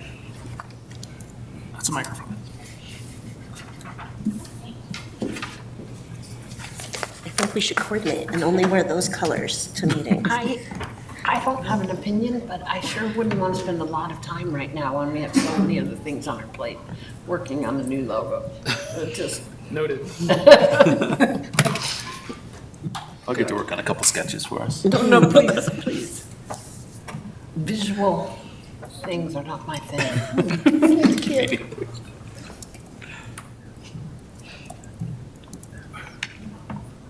We went through a big process on that. Did you design that? Yeah. Yeah, that's You're all like, And you can go back and look at the tape, right? Hi. Hello, how are you? Hi, Jeff, how are you? Good, how are you? Go ahead and take a seat, or if you can stand if you'd like, whatever. I'll was have a easiest seat for if that's okay, thank you. you. So you are the fourth and final candidate tonight, Jeff Pistana, is that correct? Pistana, yes. Pistana. Thank you. Thank you so much for being here with us tonight on a Friday night, and thank you for your willingness to serve and just putting your name in the hat for this. Yes, thank you all for having me, and thank you for serving. Of course. So this interview will run 30 minutes. We will each ask you one question, so that is 6 questions from us. If you're keeping track of time, that's about 5 minutes per question. So be as thorough as you'd like, take as much time as you'd like, and if there is time at the end, we will circle back and let you ask questions of us. Great. But with that, I will get us started with the first question. Thank you. In your own words, explain the role of city council in governing the city and describe what qualifications, experiences, or perspectives you bring that make you well-suited to serve as a city council member. Well, the city council exists obviously to make and guide policy for the city and hopefully make the city a better place to live for everybody. And that's certainly what I would want to do if I became part of the city council. I'm part of my HOA board where I live in Centaur Village and have been on that board for 6 years. I failed to mention that on my resume because I only became aware of this vacancy just shortly before the deadline, so I wrote it kind of in a hurry. And it's been so long since I've done a resume that it felt a little, I'm not sure what the word is, but I wasn't quite fresh on writing a resume. But anyway, I have been serving on my HOA, and that's been a good experience in diplomacy and working together to try to get things done for the community and try to make things better for everybody. Thank you. I have the next question, and let me know if you need any clarification on this. What does the notion of climate resilience mean to you when considering the city of Lafayette's entire past, present, and the future? But climate resilience? Yes. Can you expand on what you mean by that? Absolutely. So the climate, the average patterns of weather, and air quality and all those bits and pieces change slowly over time. Mm-hmm. And being able to respond to something that is unexpected repeatedly. So say we have a flood, a 500-year flood, 2 years in a row. Mm-hmm.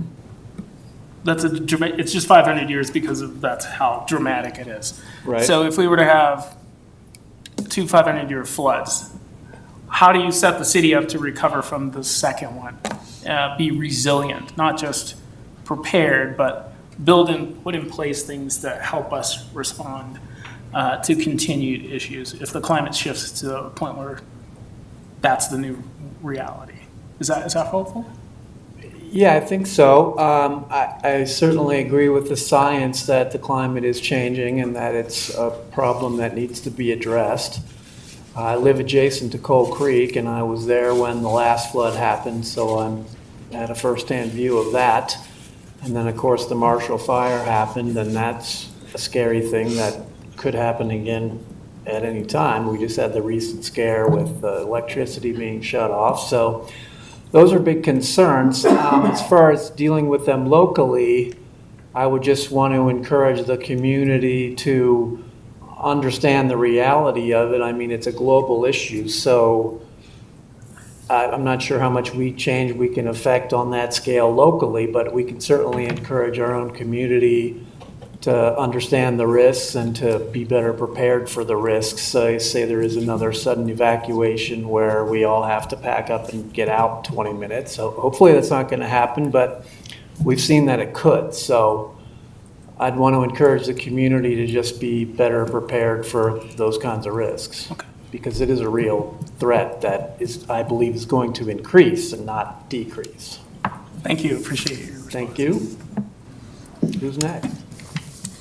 Thank you for coming. My question is, what is your position on rezoning land in the city to allow for higher density housing? And how would you want to address housing and transit in our new land use code? Well, I've lived in Lafayette for a long time, and when I moved here, it was quite a lot quieter and sleepier than it is now. And one of the things I liked about Lafayette for a long time was that it seemed to be growing not quite as quickly as the rest of Colorado, but it's definitely catching up. Obviously, we want to optimize housing and development for everything. I have some concerns about development in Lafayette in general and how can we make sure we don't get overdeveloped. I'm concerned with Denver and increasingly Boulder that population density is getting so high that infrastructure isn't adequate for it, particularly in Denver. They built so many large high-density buildings there that I don't think the infrastructure's been able to keep up with it. I do most of my work in Denver, so I go down there a lot for work.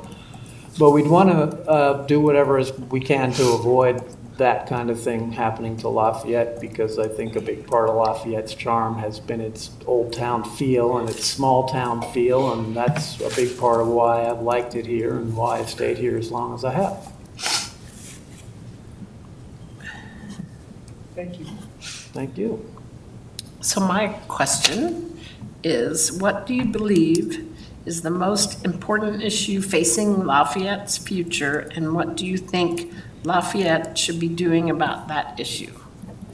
My biggest particular concerns are the open space. I live adjacent to the Coal Creek open space, so I want to make sure we do what's best for those properties, because I think they're very valuable to the community. And then, as I just was describing, just the development in general, because as we all know, development is increasing and not decreasing. I have a special interest in traffic management, and I think there's things that could be done to improve the flow of traffic around the city. So that's something I have a lot of interest in. And I'm not a scientist who studies this, but as far as development patterns and all that, but basically what I've just said is what I think we need to be focused on. Thank you. Thank you. I'm up next. Thank you for being here on a Friday night with us. Thank you for being here on a Friday. Of course. So if you had a family member visiting Lafayette for the first time, which local spots or activities would you take them to and why? My personal favorites in Lafayette are the Coal Creek Trail, which I walk almost every day that I'm in town. Wanaka Lake is another favorite, so I'm a big fan of the parks. Of course, Old Town Lafayette has got a lot of charming little spots and some nice restaurants. Our neighbor Louisville is also a great place to go and enjoy the old town over there. And then Boulder's right next door, but as far as keeping it in Lafayette, those I think would be the three highlights, would be the Coal Creek Trail and Wanaka Lake and the Old Town. Thank you. Of course, there's the big giant church, which as I understand is the largest church in Colorado for people who are interested in that kind of thing. What church? Flowers. Oh, Last one from me, Jeff. Thanks for coming. Thank you. So we have a number of strategic plans that we've adopted over the last few years, not including the overarching comprehensive plan. Which of those plans do you find the most interesting? And how do you think plans like that should inform decision-making on city council? Well, I have to confess I'm not familiar with the plans you're referring to. Can you just Fair enough. briefly describe what they are? Yeah, there's quite a few of them. We have the multimodal transportation plan, our climate action plan, our PROS plan, parks, recreation, open space, just to name a few. Do any of those, I wonder if, let's take the parks, recreation, open space plan, because you mentioned open space was of interest to you. When there's guiding principles in a plan like that of how do we conserve open space, how do we maintain and manage open space, how would you use something like that that's been done before you, right? Spend a bunch of time in a decision today. How would you use that to inform your decision if you were chosen to be on city council? Well, that would depend on the content of what's in those plans, which again, I'm not familiar with. But regarding the open space, I know that the city's been active lately in trying to reduce the social trails that are made on the property, a lot of which appeared in COVID. So I have clear ideas on how I'd like that to be handled and how I think that can be optimized. And then again, with the development that affects us all in terms of where housing is going to be built and how much in commercial and all that. But these are all the big issues that I think affect any city, so it would just be a part of what we'd all have to face if we were all on the board together.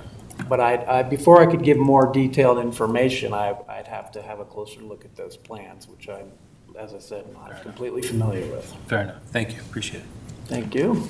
Jeff, we appreciate the answer to all of our questions. There's some time left. Do you have any questions for City Council? Well, thank you all for serving, because I know it can be a thankless job at times, and that's how it sometimes is on our HOA. I don't know any of you personally, so I'm not sure exactly what your own interests are. Would you all mind telling me just briefly what your own particular areas of concern are within Lafayette? Crystal? Sure. So I care a lot about responsible growth because it is more than just approving every development that comes before us. It's a much more complicated process. We have to make sure our infrastructure can support it. We have the water. Something else that makes me a bit different than every other candidate is that I care a lot about education. So that's not really in our scope, but if there is any opportunity for me to connect something to education, I usually will. And I just want to preserve our community's character. So I do think it's a lot different than when I first moved here a decade ago. Mm-hmm. Yeah, I've been here 25 years, and it was a lot different.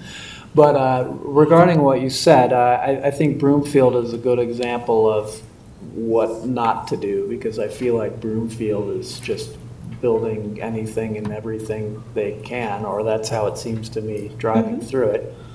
So I'd rather avoid that and preserve the small town character that we have here that Broomfield doesn't really have. Adam, can I ask you the same question? I think echoing that, preserving the small town character, really for me, it's maintaining and developing a sense of community. To me, that's something that I love that about Lafayette, is that we sort of have that. There's every single person tonight has said open space is one of those things they would take their visitors to. There wasn't a single applicant who didn't give an example for open space. But I think, so much of the community is like-minded when it comes to things like open space or things like, climate change and addressing and adapting to that. That, for me personally, is how I got involved with city politics. And so I've got a specific eye to, help direct and try to make sure that the city's doing a good job with respect to that. Yeah, we're lucky to have really wonderful open space properties here. I mean, the Coal Creek Trail in particular is just a real gem that not many other communities can say they have something like that. And Wanaka Lake is another really good one. So as far as where I live in my community, which is in Coal Creek, the Centaur Village neighborhood, yeah, we have a sense of community there because it's a condo complex. So we definitely have that sense of community among the folks that live there. But I'd like to get more involved with the entire community of the city of Lafayette. Reach beyond my own little neighborhood there. Yeah, I mean, one of the other things that I've done in my past is be involved with some of the city boards and commissions and the sort of development of some of the plans that we've talked about, and I found that an engaging way to really kind of help build and drive that sense of community. Great. Thank you for doing that. Yeah. All right. Saul, is there anything you'd like to tell me about your special interests? Sure. So I love the city of Lafayette. I moved here 30 years ago my family moved here when I was 2. So I grew up here while I watched the city grow. You talked about what the city looked like 25 years ago. I was here 25 years ago. I was much younger than I am now. But I was here, so I watched the city grow kind of around me as I grew up. And one of the biggest things for me is I'm going to echo a lot of what was already said, but just making sure that our community is able to continue being what it is. The city of Lafayette, the one thing I hear the most is, while we have grown, they've done an incredible job. The past councils and staff have done an incredible job of seeing that growth responsibly, pragmatically, and in a way where we don't lose that small town feel. It's something that's important to all residents. It's why people want to live here, right? We have the coolest city around. It's because of the way it feels to live here. We've grown by huge numbers if you look at it from 25, 30 years ago, but it doesn't feel all that different. You can feel other cities that have grown the same percentage that we have, and it just feels completely different. The city of Lafayette feels relatively similar to what it was. It still feels like a small-town community. So resiliency is another one that's been thrown around here. It's something that I stand behind, whether it be climate resiliency or just being a resilient city in the face of everything that's coming down from the federal government to absolutely everything across the board. So just a resilient city and a city that fits its neighbors, it fits its neighborhood, and fits all of the kids like me who grew up here. So that's what I care about, and that's why I love the city of Lafayette. Yeah, that's great. So it's home to you. I've lived here longer than I've lived in any other single place, so it's kind of home to me too, even though I wasn't born here. And I agree with you that past city councils and everyone who's been involved have done a pretty good job relative to other communities in terms of maintaining the small town feel, so that's great. Thank you. Tim, what would you like to tell me? Thank you for the question. I grew up as a military brat, so I was all over the place. And what I noticed traveling around the world after being with my family military is that it is possible to maintain what I believe is important, the hometown feel that people have mentioned here, if you're aware of how to do that. And the reason I decided to try to be on council was because with an existential threat, which you mentioned, the change of the global climate, it's an equal opportunity issue, and if we know what's coming up, we can prepare for that. No one knows exactly what's coming up, but we do know what our weaknesses are, and we know what our strengths are. The hometown feel that's here is a strength. Community is a strength for us. It's not for every place that I've been, but understanding what builds community, what sustains community is my interest, and enhancing that by putting in place mechanisms to maintain those bits and pieces. And the city is a complex entity, and the people make that even more challenging. The good thing about that challenge is that I can't tell you how many people have told me they love this city, and love, is what you need. There's a John Lennon song, I think, about that. It's all you need. So we just need to channel it and break down those barriers, like with the mayor and all of my colleagues and those who are on council. What we just have to do is make sure that ultimately the hometown feel stays. We have a functioning place that we live in that's resilient to whatever comes at us. And I hope that you're far enough away from Coal Creek that you're not in the flood zone. And maybe. That I'm far enough away to not get flooded, is that what you said? Yes. I'm pretty close. We had a scare the last time. The block that I'm on got completely surrounded by water at one point. Okay, that's something I think is a vulnerability, and we have a Sustainability Resilience Advisory Board that could weigh in on bits and pieces like that, because over time that could be very problematic. Affordable, attainable housing is something that everyone needs shelter. We have a lot of food. We have some great food in this city, but I want to make sure everybody has a place to live. And that's what I want to see is hometown, community, resilient, and affordable, attainable. I want people to be able to live in a place, and diversity of housing is one of those things that we need. So that's not one thing of interest, that's my whole. I'm kind of a handful, so that's it. Yeah. There's so many things to be concerned about, and I agree, as we've all been saying, that we love Lafayette. I've thought about moving, I've looked at other places, but keep coming back here and planning to stay here. And regarding the climate situation, obviously things are serious right now with the talk about shutting NCAR down and that kind of stuff. I mean, we certainly have our work cut out for us in terms of being prepared for the changes that are coming, but I agree that that's of the highest priority and we need to emphasize that kind of thing. Yes, and I don't think NCAR is going to get shut down. It's my opinion. Well, hopefully it won't, but I mean, obviously there's a threat. Yes. But I agree, probably isn't going to happen, but I mean, things are so crazy now that who knows. But either way, we've got a lot of work to do on that issue, so glad that's important to you. Thank you. Wow, I wasn't there to say. I think I ran for council with in mind sort of balance, that we have to balance the need for protecting open lands with the need for finding places for people who work here to live affordably and attainably.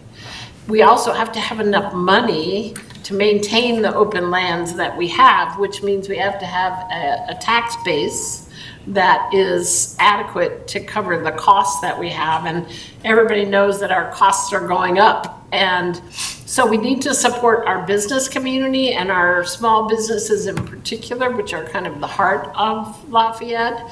At the same time, we have people making very low wages. And so we need to look at, we have an opportunity in the future to look at, a local minimum wage that might be increased to cover the higher costs of living here than maybe in some other places.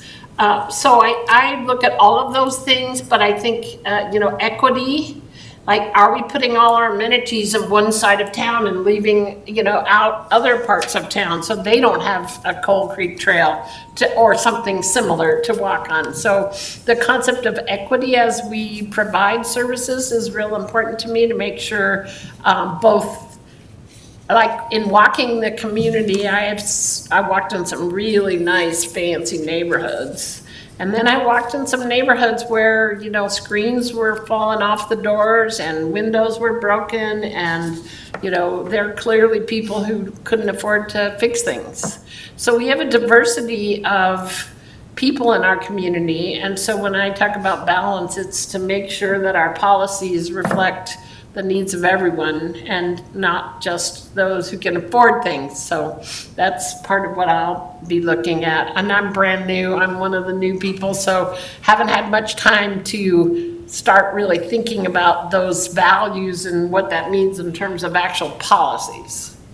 Great, well, that's, kind of how I feel, since I don't fully understand the workings of the body, but I'm glad that those concerns are important to you, and it sounds just as valid and important as everything else we've been discussing. Thank you. So I'll admit, I was skeptical when you first asked this question, because I was like, it's 7:00 on a Friday. But I want to thank you for asking the question, Jeff, because it's given us a really interesting little moment here to hear from everyone on the council. And so thank you for asking the question, Well, genuinely. That's important to me, that everybody gets to say what's important to them. I appreciate that. So I will say two things. The first thing I'll say, in my time remaining on council, which I don't know how long it'll be, I guess, sustainability and resiliency being actually internalized and operationalized in our community, in our city. We talk a lot about it. We have great plans, we have great staff, but it feels like too often it's not fully ingrained. We don't really understand what we mean when we're saying sustainability and resiliency. And we need to better understand that. We need to make sure everybody from entry level, first job at the city to all the way at the top needs to understand what we say when we say sustainability and resiliency. The second thing I would say is, it's crazy to me that a community as incredible as ours, I think we kind of get looked down on by our neighbors, which, I don't know. I mean, I don't know if others agree with that, but whether it be, sometimes folks trying to encroach on our borders, or looking at us as, the affordable housing solution for the county. It just doesn't feel great. Or, the way sometimes we get treated by the state, passing, blanket policy and not thinking about what does it mean for us and what are the lessons that we could teach, because we figured out this in a lot of ways. So that's the other thing I would say too that's important to me is, I think we need to really feel confident that we are truly, I think one of the best communities in the state, if not the best, and we should act like it. So I would say those two things. Great. Yeah, I agree that this is a wonderful community, as we've all been saying, and I certainly in the past have understood what you're saying about people maybe looking down on us. I'm not sure it's as bad as it may have been in the past, but we certainly have a great community, and there's no reason not for us all to be proud of it.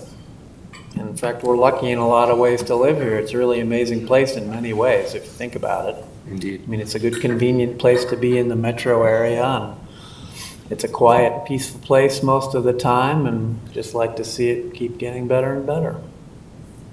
Jeff, thank you so much for throwing your name in the hat, and thank you for meeting with us tonight. Yes, thank you all. It's been great to hear from you, and in one way or another, I hope we can all work together to just keep making things better. Thank you so much. Thank you.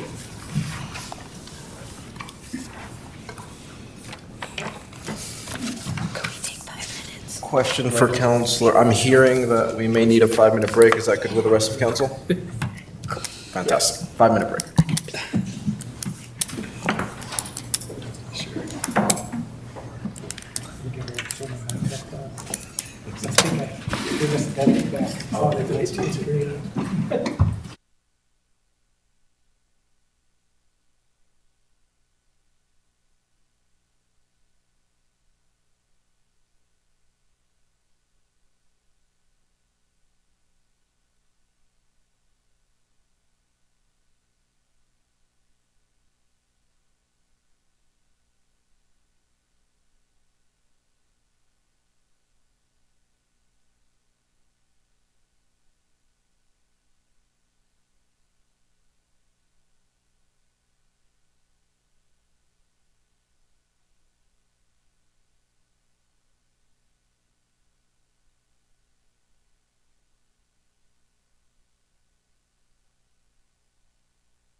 On to the next item pertaining to the filling of the city council vacancy, public input. We will begin with Vicki Euland.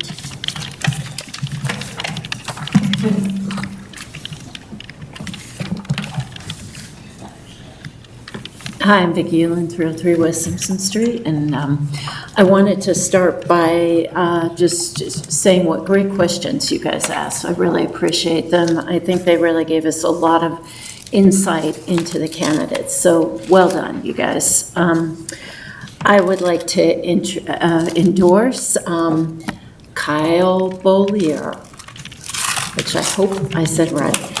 And give you my reasons why.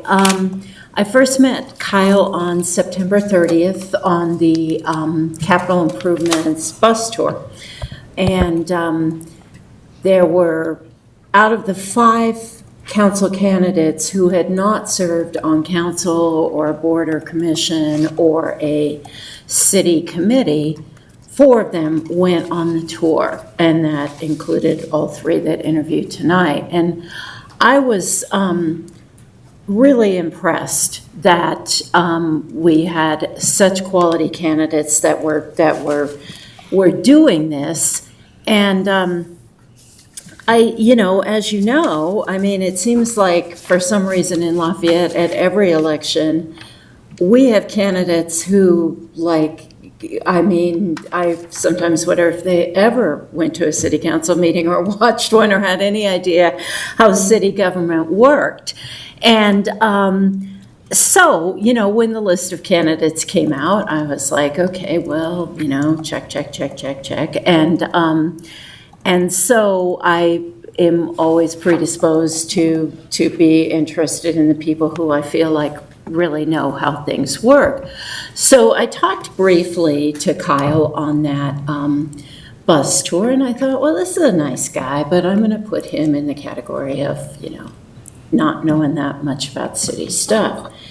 And then, in the next 5 weeks, I watched him go from 0 to 60. I mean, I have never seen this before. In the 20 years that I have lived here, I have never seen a candidate get up to speed that quickly on our city stuff. I mean, not just talking to me, but talking to so many people would tell me, oh yeah, Kyle was asking me about the city plans, or, he was reading the city code, or he read the Wikipedia page about Mary Miller, and I mean, I would not be surprised if Kyle has memorized the comp plan. And I am so impressed by that, and I think that dedication and commitment and hard work and just intelligence to get himself up to speed will be helpful as a council person. I mean, you guys all know that no matter how much you know, you've got to ramp yourself up and learn how to be a council person. And I think that I feel confident that he can do that.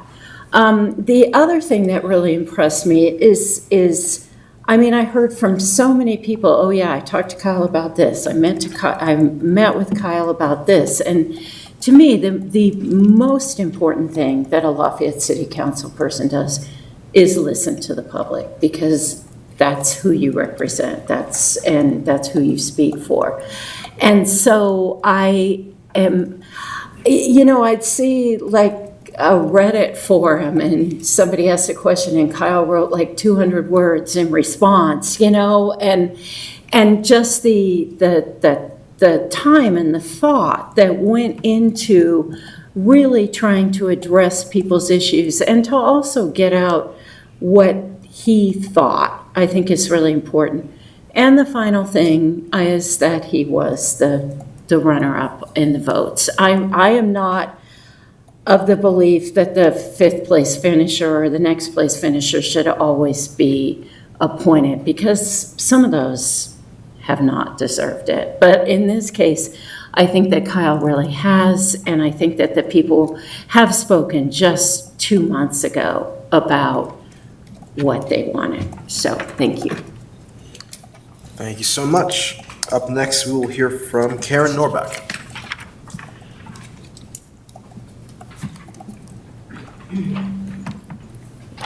Karen Norbeck, 800 East Geneseo. Good evening. So I just can't come up here and wing it.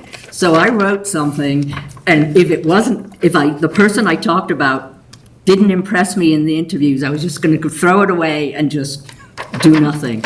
So this is what I have. And congratulations, new and returning counselors.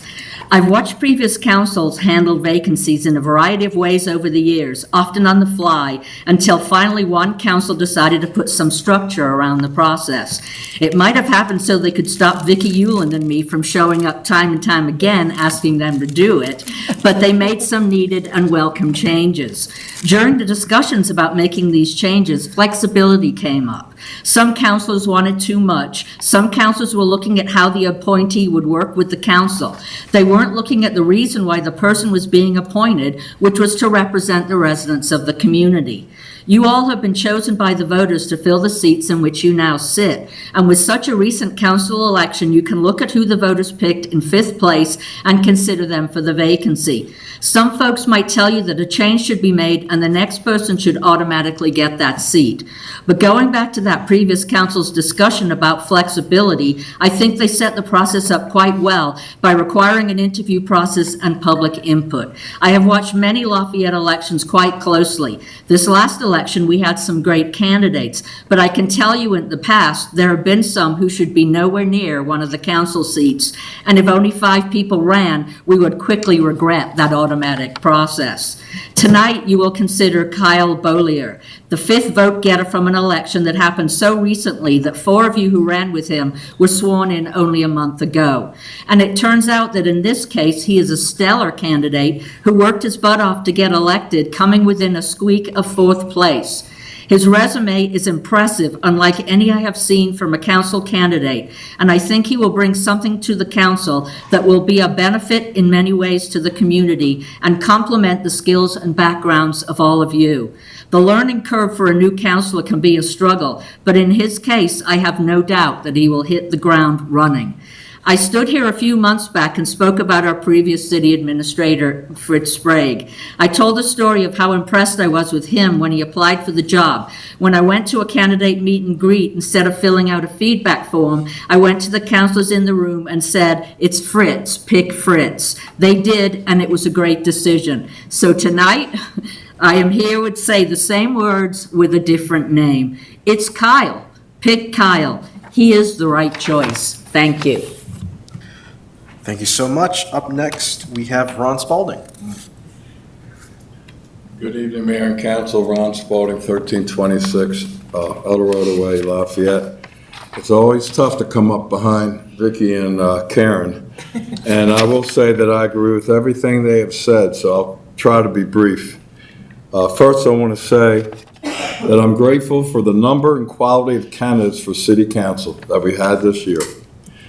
Kyle Beaulieu, Michael Watson, Rob Glenn ran in the election and have reapplied for the last council position. Our Mr. Jeff Pastana is a new candidate and is quite the gentleman that I met for the first time tonight. I have reviewed all their applications, attended all the interviews, and met with each of them individually. I applaud them for their perseverance and their pursuit to become a city council member. However, now, only one can be chosen, and it's a difficult decision to make. With that said, I support Kyle Beaulieu for City Council. I wholeheartedly agree with former City Council member Nicole Sampson's comments made at Tuesday's City Council meeting, which you were all at. I will not reiterate any of those comments. Qualities that stand out to me are Kyle was number 5 in the election, close to number 4, and has had strong community support. His years and knowledge working in various difficult government positions and unique skills in collaboration and conflict resolution, which are sorely needed in today's political climate. Kyle's resume and application, in my humble opinion, is exceptional and very impressive. As Karen just mentioned, I've never seen a resume and application come in for any position in any board that was so cuts right to the chase. I mean, it was super. Simply said, Kyle Boyer is a candidate who aligns mostly with my political ideals, philosophy, and experience. But I want to take this time to thank each of the candidates, and Rob's here tonight, and not looking around, but those who are here, for their integrity in this election process. As stated earlier, man, they worked together. There was no infighting, and we just have good people. And I'm just overwhelmed and tickled pink and sorry that every one of them can't be a council member, because it takes a lot of time, work, and tenacity in running for a position that will test your mettle. And you know you'll all be tested. I want to thank them and thank you for giving the public the opportunity to speak. Appreciate it. Thank you so much. Up next, we have Frank Phillips.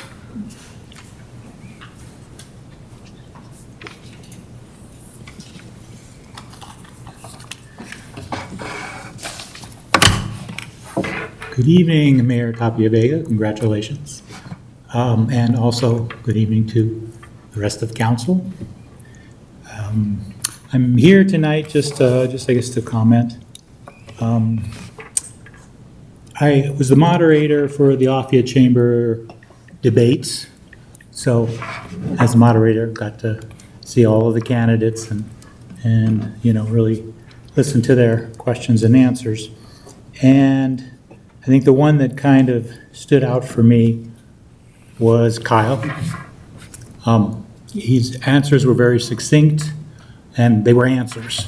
A lot of times, particularly tonight, I heard a lot of word salad and a lot of questions that didn't necessarily even get answered or didn't even wind up in the person's explanation. So that's kind of, in the job you have, as you well know, you have to really be on point, on focus, and on the issue. So, and I think Kyle definitely impressed me with those qualities, and also a maturity and an understanding of the decision-making process.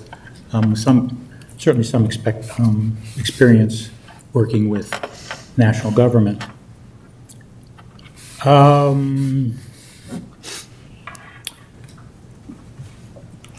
guess in this process, I really, again, appreciate all the people who ran and the effort they put into it, regardless of, their level of expertise, particularly because that is the thing that makes Lafayette what it is, that we believe that our participation counts and that we participate in government in various fashions. So, again, in line with that, I think Kyle kind of fits in with that line of thinking. So that would be another reason why I think he would be probably the best candidate, even though your other candidates definitely had a lot of passion and interest, and I hope they continue to pursue that. Because, again, there'll be another election in 2 years, or 4 years, or wherever. And the only one thing I want to say is to those, if there are any young people watching tonight, 6'7". I love it. Thank you so much. Up next, we have Roy Johnson.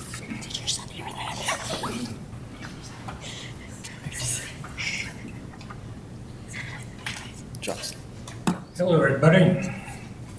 I'm Roy Johnson, 2547 Sweetwater Circle. Good evening to each of you. I know you're waiting to see the football game, so try to hurry it up. Basketball. What a basketball game. We are fortunate that you and we have some great candidates tonight. I'd like to say a few words about diversity. Not of gender or ancestry tonight, or apparently tonight, but of diversity of thought, opinion, point of view. Not just what was expressed by the candidates tonight, but what they said over the last few months and in the forums. They had some different opinions.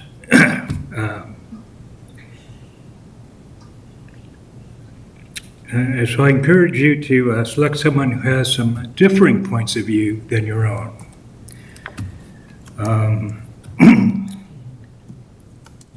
that see some things differently than you, and that it is my opinion that diversity, including diversity of thought, is not a threat, not a disruptor, but a strength for a city council. Also, I'd ask you to encourage the candidates not selected to keep coming to council meetings, to stay involved. Now that you are familiar with them and they have your ear, to assist you council members to represent the public's wishes. So those are my thoughts. And I just have one more thought. This is a suggestion possibly for you to consider to discuss at your retreat, is that there seems to be a great imbalance between the number of men and women who run for Lafayette City Council this last election. And tonight we heard from 4 male applicants and no women applicants. And that may be fine for you, and it may not indicate anything to you. But to me, it says maybe there's something not quite perfect here. Maybe we should have a the diversity of gender would add more to the council. And do women feel that not as encouraged to run? I don't know. Maybe it's not a problem in your minds, but to me it just seems off kilter. So maybe as an idea that you could discuss at your retreat, and maybe you won't. And that's my word solid for today. Thank you. Thank you so much. Next, we have Seth White.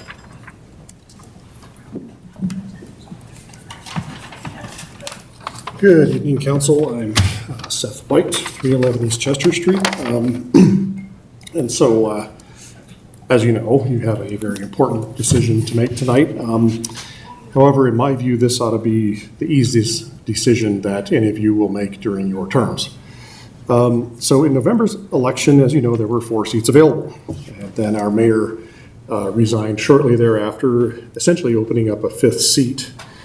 And so, I mean no disrespect to Mr. Pastana, but I think the councilor you appoint tonight should be one of the 3 men who took their time to become engaged in the leadership of the city and, spent their time and their energy to run a campaign. You all know how hard that is. And among those 3, I'd like to recommend Mr. Beaulieu. In the election, he came in a close 5th place by 382 votes.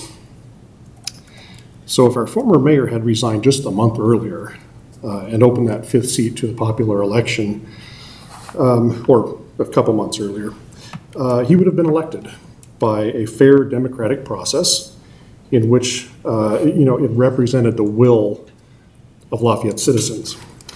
And that's important to me. You may say this is a hypothetical situation, but really it kind of isn't.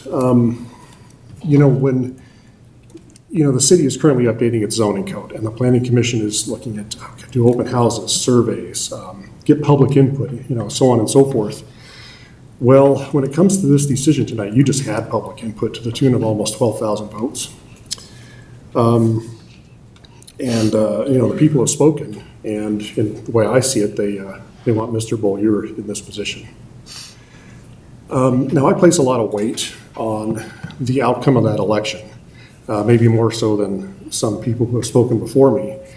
But who came in 5th place is not the only measure.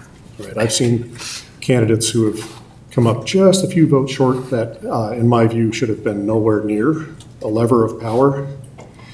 But that's not what we have with Mr. Beaulieu. And I mean no disrespect to Mr. Watson, or no disrespect to Mr. Glenn, or even Mr. Pastana. If you chose to appoint any of them to this council, I'm not going to stay up at night having nightmares. Okay.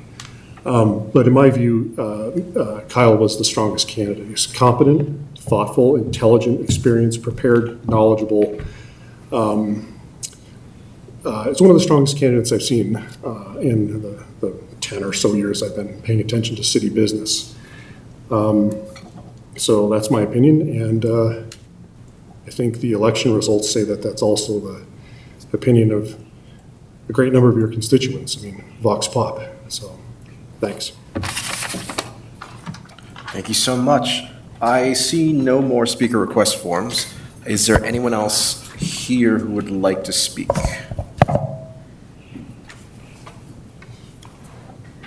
Good evening, council members. My name is Jack Rosenthal. Thank you for allowing me the opportunity to speak to you tonight. I think we saw a lot of great candidates come up tonight.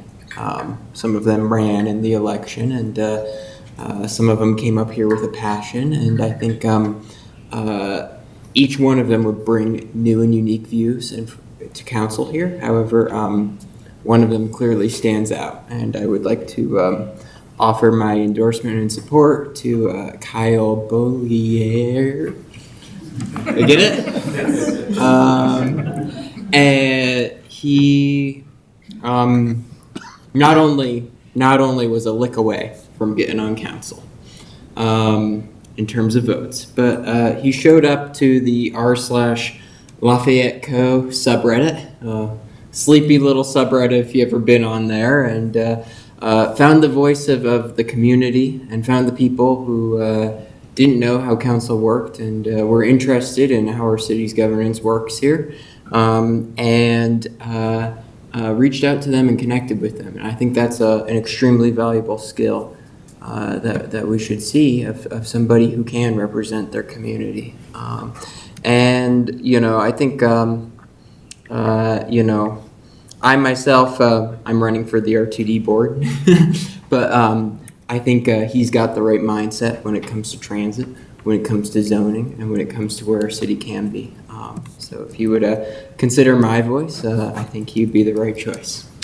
And Jack, if you wouldn't mind, could you fill out one of these speaker request forms? They're in the back of the glass door, and when you fill it out, just hand it over to our city clerk. Will do. Thank you. Is there anyone else here who would like to speak?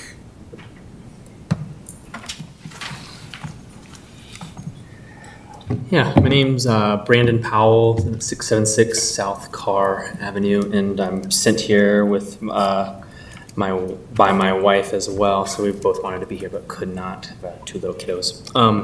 But I just wanted to. I won't take much time, but really just wanted to throw my our full support around behind Kyle at this point. Just noticing we're both fairly new to Lafayette, actually. So moved here only about 1.5 years ago. And I've been a part of larger city elections and things like that in different areas. But then in moving to Lafayette, in meeting Kyle and learning a little bit more about what Lafayette is about and what things matter to folks in Lafayette and some of the issues that Lafayette is wrestling with, I found a certain amount of hope and a certain amount of just interest. And I think that's a specific kind of knack to be able to explain some very difficult and complicated issues that are impacting every single one of us in some incredible ways, and then kind of bring other people into that conversation too. So I myself find myself really more engaged in this election than I've ever been in any sort of local election personally. So I really appreciate the willingness to kind of teach me and then for me to learn a little bit more. And then I've loved shout out to the Substack as well, because I really enjoy learning more about the local politics as well here. So, so full support behind Kyle as well. So. Thank you so much. And similar, if you wouldn't mind filling out a form. Thank you. Is there anyone else present who would like to speak? Not seeing anyone else, I will turn and check if there are any calls. No calls. Okay. And with that, we will close public input. Moving on to our final item pertaining to filling the city council vacancy. Comes time for our discussion and consideration of the vacancy appointment. So this is gonna be fun, I hope. But I'll just leave the floor. Is there anyone who would want to go first? Who would want to give their thoughts on the candidates on the interviews? Councilor Gianola. Thank you, Mayor. I'm happy to give my thoughts. I ran for this city council with 3 of the candidates, and we've heard from the public and many people throughout the sort of course of filling this vacancy about the camaraderie and the sportsmanship and just the kind of good, good tongue-tied here. That just, it was a fair election. It was, the candidates were cordial to one another, and that really stood out to me, not just for the three candidates that we heard from tonight, the three applicants we heard from tonight, but all the candidates throughout the campaign this last fall. Tonight, the interview process was really interesting to see the breadth of questions that we got from the council and to hear each of the candidates, the applicants' responses. The person who stood out to me tonight actually was Mike Watson. I think he's got a good heart and a strong passion for what he believes in. Mike, I just resonate with you on so many things that you say. And so I just wanted to give you a shout out because I think, you would be a great addition to this council. Thank you, Counselor. Is there anyone else who would want to give their thoughts? Counselor Gallegos. So I'm having a hard time coming up with a top one, but based on the interviews, I have a top two. And they are Rob Glenn and Kyle Bolliers. I hope I said that right. So Rob just seemed genuine and relatable, and some of his answers made me smile and really exuded his genuine love of Lafayette. Kyle, I'm very appreciative of the campaign process and that he did come in with the fifth number of votes. I appreciate his experience. But those are definitely my top two. There was one that I felt wasn't quite ready yet, and that is Mr. Pastana. So I appreciate his passion and that he did come through this process, but I don't think he's ready just at this time. Thank you so much, Counselor Gallegos. Looking over to this side of the room, is there any counselor who would like to add some thoughts? Do we have to say something? You don't have to say anything. Okay. I'm just all right. allowing. Well, I guess I would say, especially the three candidates who ran in the election are very impressive. And I like you all. I wish that we could choose all of you. Unfortunately, we can't. So I'm struggling a little. I think I have one favorite, but it's not, it's marginal, It's just, everybody is impressive to me and have a lot of heart. And that's something that I really value. And so that's all I gotta say. Thank you so much. Counselor Fridlin, Mayor Pro Tem, any thoughts to add here? No? Want me to go? Okay. Either way. Okay. I'm going to go back to when I came and applied for an open seat here, and I was told quite clearly from the mayor who was seated and the former mayor, nope, not this time. You're going to have to run for your seat. So there's a time for everything, and I feel like that's part of our responsibility is know when the time is for certain action, and it's hard. It's super hard. And I think it's abundantly clear how committed people are in the city to the action that's here, and this is all genuine, what you're seeing. And we've got to make this decision. We can only fill one spot. And I do hope that everybody who's here, and I'm pretty sure you will keep coming back for these meetings, but we do have to fill a seat. And one of the things that was pointed out very clearly to that former mayor is we need somebody ready to hit the ground running. So if I'm using that criteria, I was told right out of the gate that we should pick the fifth place person because it's the fifth place person. And I was like respectfully thinking in my head, just because they're fifth place doesn't make them a good person to be in this spot.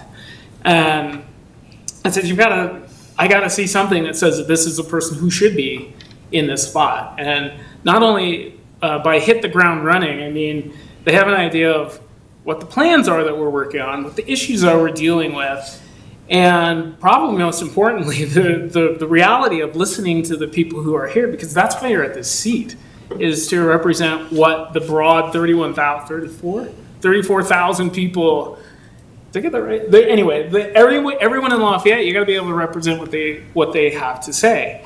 And as I mentioned earlier, we get a lot of input. We see what the public's commenting on. We talk to people about what it is we're doing, and they give us advice. We got to know if that advice is like realistic. So in this case, I think the most important thing to do is to get the candidate, bring the person in who has the background, has done the work. Everybody here has done the work. I think there's one candidate who has done more work.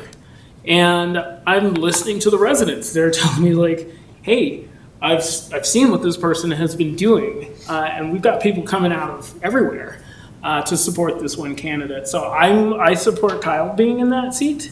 Kyle Bollier. Yeah, did I get that? I got it, okay. And that I say that not because anyone else is not qualified. I say that because right at this moment, at this point in time, in this day in the moment, this is the person who should be in this seat. And as was pointed out, things change. In 2 years, things are going to change here. And I don't think anybody's going to stop loving this place and wanting to work with us, but I feel like in the moment, this is the person that we should bring on. Thank you, Mayor Pro Tem. Councilor Friedland, anything? Yeah, I really appreciate everybody putting their name in. But Kyle just gave us a gift of 30 minutes, quite frankly. His answers to the questions were so concise and so filled with expertise and substance. I'm glad that we did this whole process to have that 30 minutes on the record for other people to go to watch. It was fantastic. To me, he was very clear that he is going to bring a lot of expertise and a lot of talent up here. And I think we're gonna be really happy if we make the decision of bringing Kyle on. So I'm very supportive of Kyle. Thank you. We're going to have to make a decision before we do. Let me just give my thoughts because you all did, so I might as well do the same. I will say the first thing is, yes, thank you to everyone who applied to be part of this vacancy, put their name in the hat. The second thing I will say is that we're a little spoiled in the city of Lafayette. If you go back to the election, if you look at the 10 candidates, we have a lot of incredible people in the city of Lafayette, and a lot of people who ran were just amazing. And I don't think there's a single one that ran that I wouldn't have liked to work with, and I wouldn't have liked to have on the Dice with us. So that's the first thing. I want to thank all the applicants now. I want to thank them for their time, but also it's going to be a hard decision because I think a lot of the applicants are very strong. However, we do have to pick someone, and for me, it's going to be an especially hard decision because I didn't come in knowing who I was going to pick or even leaning one way or another. I really wanted to see what tonight brought us, and I think two stood above the rest, and I'm going to echo the thoughts of Councilor Gallegos here in saying that Kyle and Bollier, got it.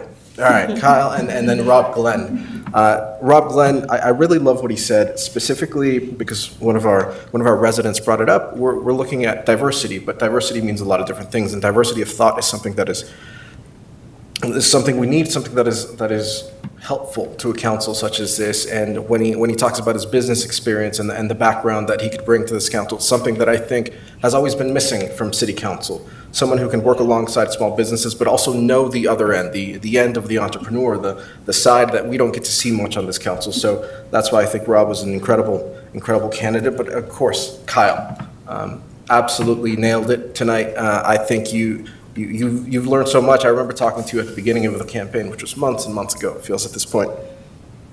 And yes, I think one of our residents nailed it. At the time, you didn't even know who I was, which was hilarious. But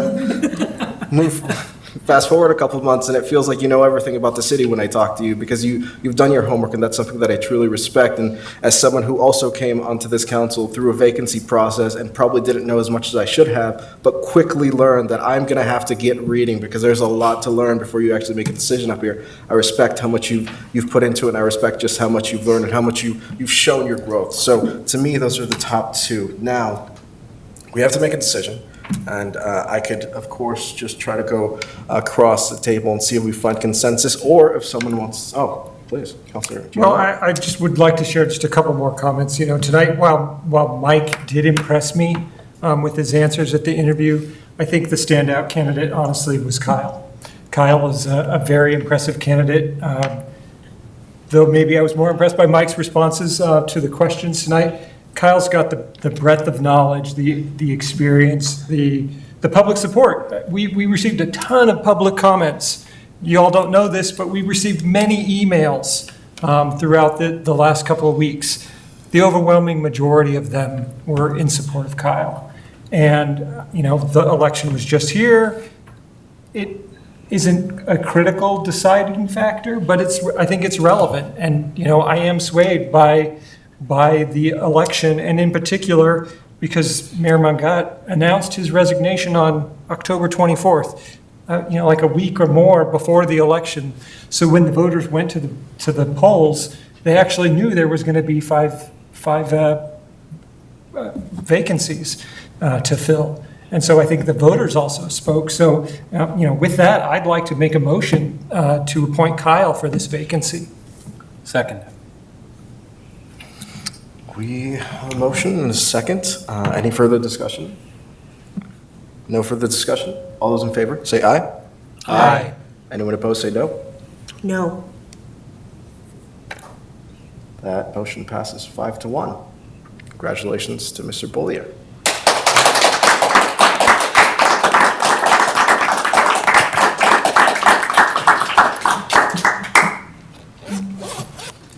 Amazing. Well, meeting adjourned.